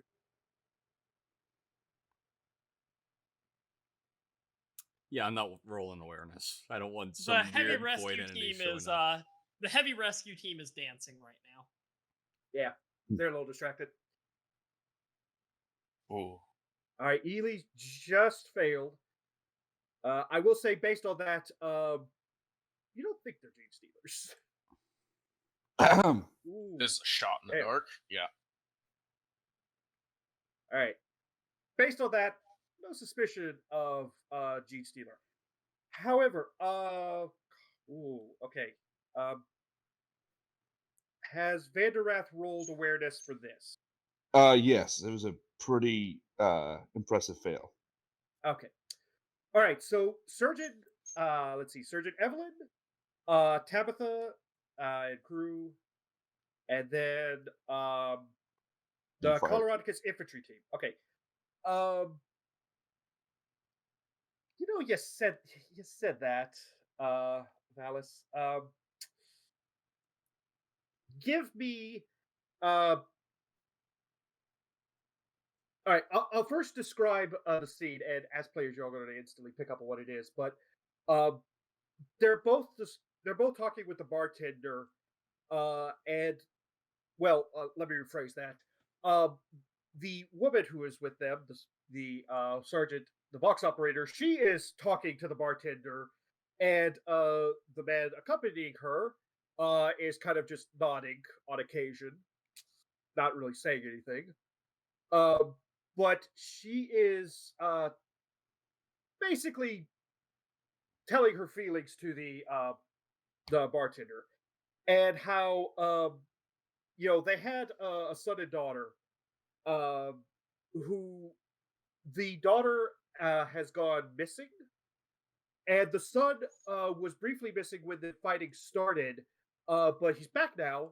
He seems okay, but he's been asking a lot of questions about like trying to be like set up for marriage, which is weird, especially the manner in which he's saying it. It's very like straightforward, and that's just not Especially done. since the Maldine very much do not do arranged marriages. Yeah, and he's asking like, hey, I got like no prospects or anything. Prospect. Uh, Uh, I could, but can you like set me up with anyone or something like that? It's really weird. And of course, on top of this, they're concerned that their daughter's been missing. They don't know, the greenskins broke into one of the walls. She was over in that area. It's possible that she's captured. Could be that she's killed in that. They have no idea where she is, what's happened. With this, I would like the Coloradicus infantry team, as well as Tabitha and Evelyn, give me. None of y'all have anything about gene stealers, right? No. I have plenty about them. That's why I wanted to do the paranoid role of rolling about gene stealers. Yeah. See, the thing is, they're my are mortal enemy. Yeah, see, well, that's that- the problem.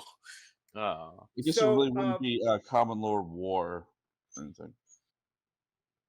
Maybe that's what I've been debating about. Is it should be straight intelligence or common lore war? I'll take straight intelligence. Okay. Yeah, Roll sure. straight intelligence then. Any bonuses for that crit success? I will say yes. I will give you a plus 20 All right. Can for the I crit success. say that the crit success for Tabitha is that this strangeness has shaken her out, basically negated the fail on the alcohol test? I will say yes. So basically, you would get a plus 20 for the crit, and you get an overall plus 10 still, because you'd have minus 10 for uh, alcohol, but then you get plus 20 for crit success. Oh, I was saying basically, not take the bonus, but take the condition is lifted. So Oh, not like taking the completely plus lifted. 20, but in general, she's activated and like shakes herself out of it. I really want you I to will say, mutter about what you're overhearing. I will say yes. This is definitely about there's missing civilians and that sort of thing. I feel like Tabitha is the kind of person who is very harsh, very crass in a lot of ways, but is still trying to do the best they can.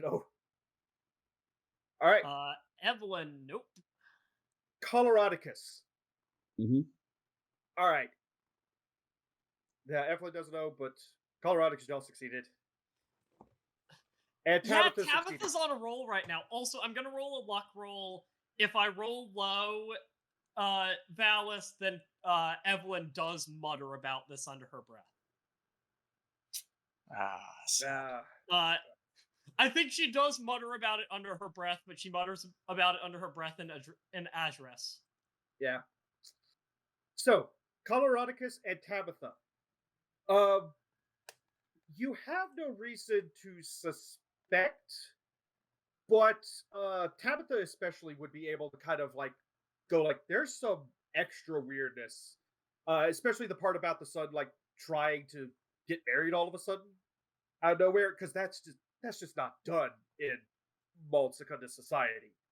But so based on that for Tabitha, and based on the Coloradicus just encyclopedic knowledge of all enemies of the Imperium, basically, Mm-hmm. uh, both of you have suspicion that there are gene stealers on this world.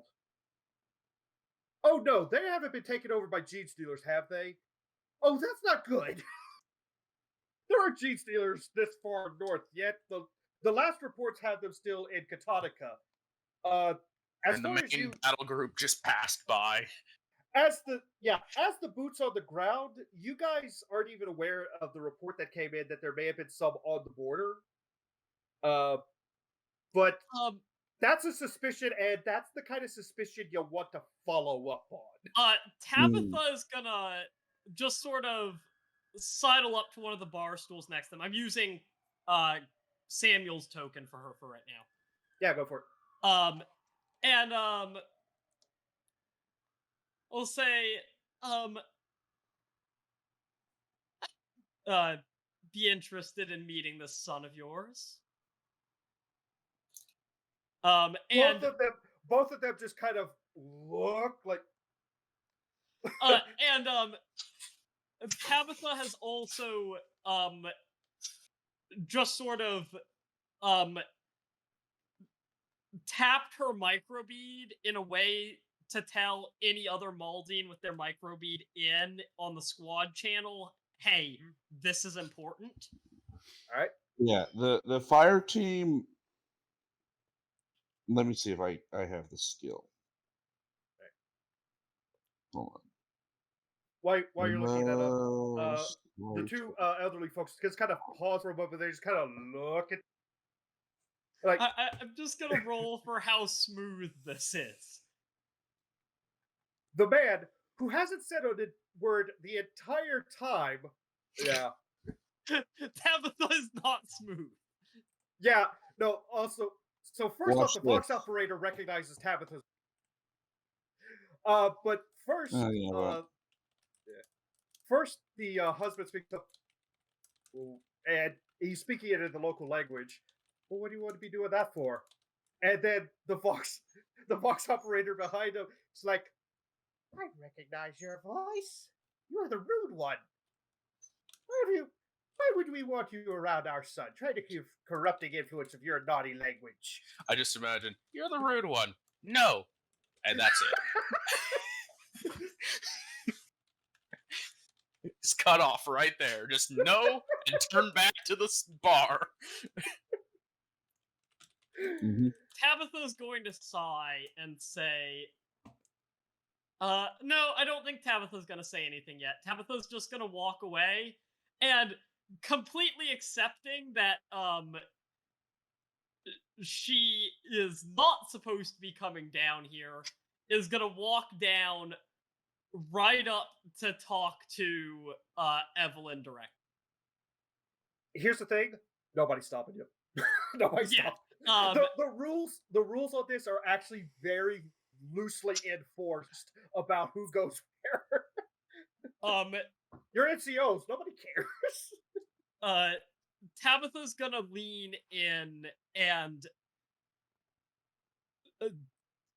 mention to Evelyn, we have a problem, lay out her suspicions. All of this is in Azres. All of this is in a voice that is low, even to Maldine. And would the briefing packet have mentioned the relationship between the sirens and the gene stealer cults?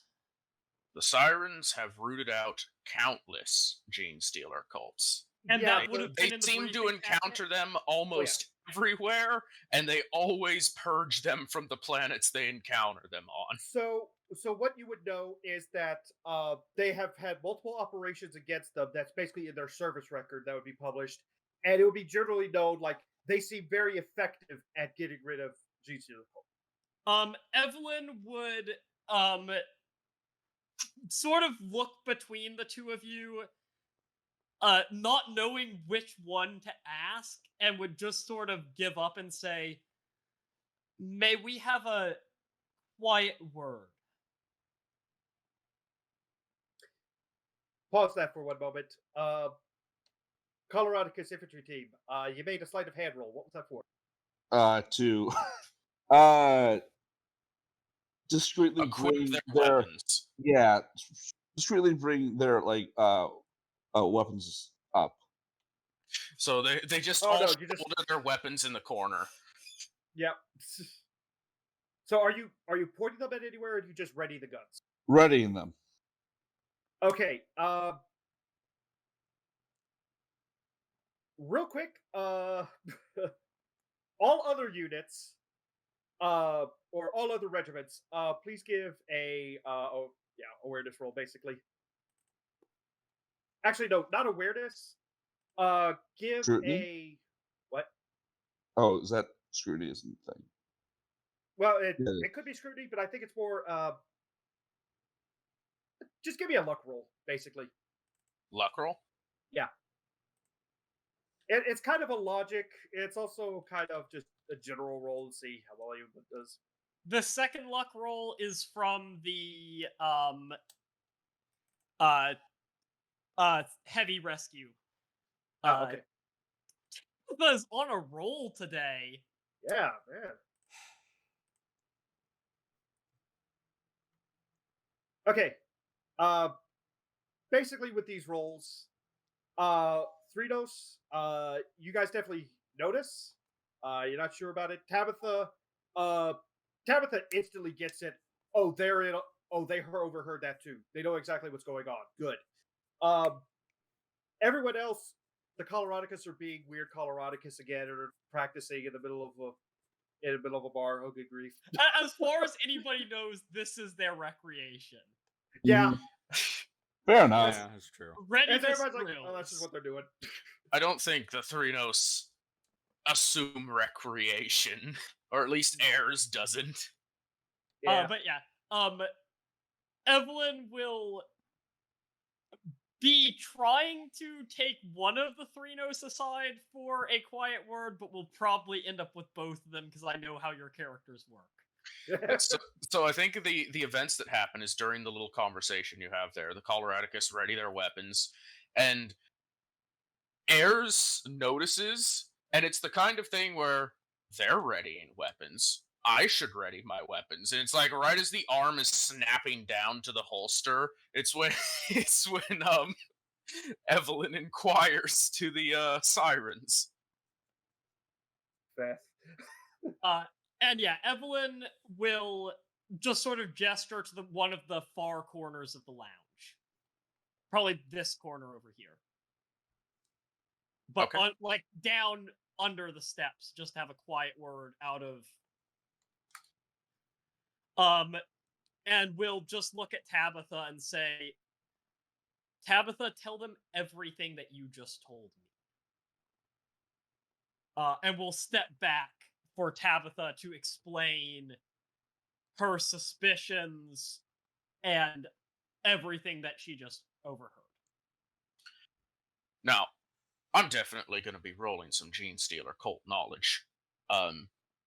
Yep. However, I feel like at this point, a failure is not being convinced there's a Gene Stealer cult. A failure is being convinced these two are involved in one. Okay. I don't want that to be like a confrontational point or something that throws the scene awry, just in case it is. That's why I'm voicing it now. However, I will Sirens root say out Gene Stealer cults. It's like their thing. Yeah. I will say, your GM will give a heavy sigh if anything happens to these two characters at this point, but at the same time, it's not going to like break anything in plant. Mm-hmm. It's more of a they got rid of the why they it's what was like you just killed like 6 quest givers. Oh, That's God. fine. That's fine. That's fine. We can still make the story work, but you just killed like 6 quest givers. Do I even need to roll with Ely? I'll roll with Ely just in case. You can, but Ayers is absolutely convinced knows what's going on. The Coloradicus have faced Gene Stealers before. Mhm. So should I roll anything or? Not at the moment. Unless you have conversations that you want to. Nope. Well, actually. By the way, Well, the heavy rescue fire team have all, and the rest of the vehicle crew have all set down their drinks and are looking a little bit less at ease. The heavy rescue didn't notice the Coloradicus, but they did hear the tap code on the microbead. Yeah, and the tank Right. crew definitely So- picked up on this. Yeah. So, for the Coloradicus, I will say you probably can make rolls about the Gene Stealers, just for like previous knowledge. Yeah. But that will probably come later. At the moment, is your infantry crew or infantry team informing your sergeant or Yes. even the tank crew? Yeah, both. Right. They all have microbeads, so yeah, Okay, so it's all happening over microwave. Okay, perfect. correct. Is this your squad comms, or is this a wider comm to anybody with microbeads in? This would probably be. I think squad comms is fair if you say it's squad. Squad comms, yeah. Yeah, this is a moment of suspicion and paranoia because I oh mean, God. I very much leaned into that as well. Oh yeah. Going out over squad comms with the Maldine. Yep.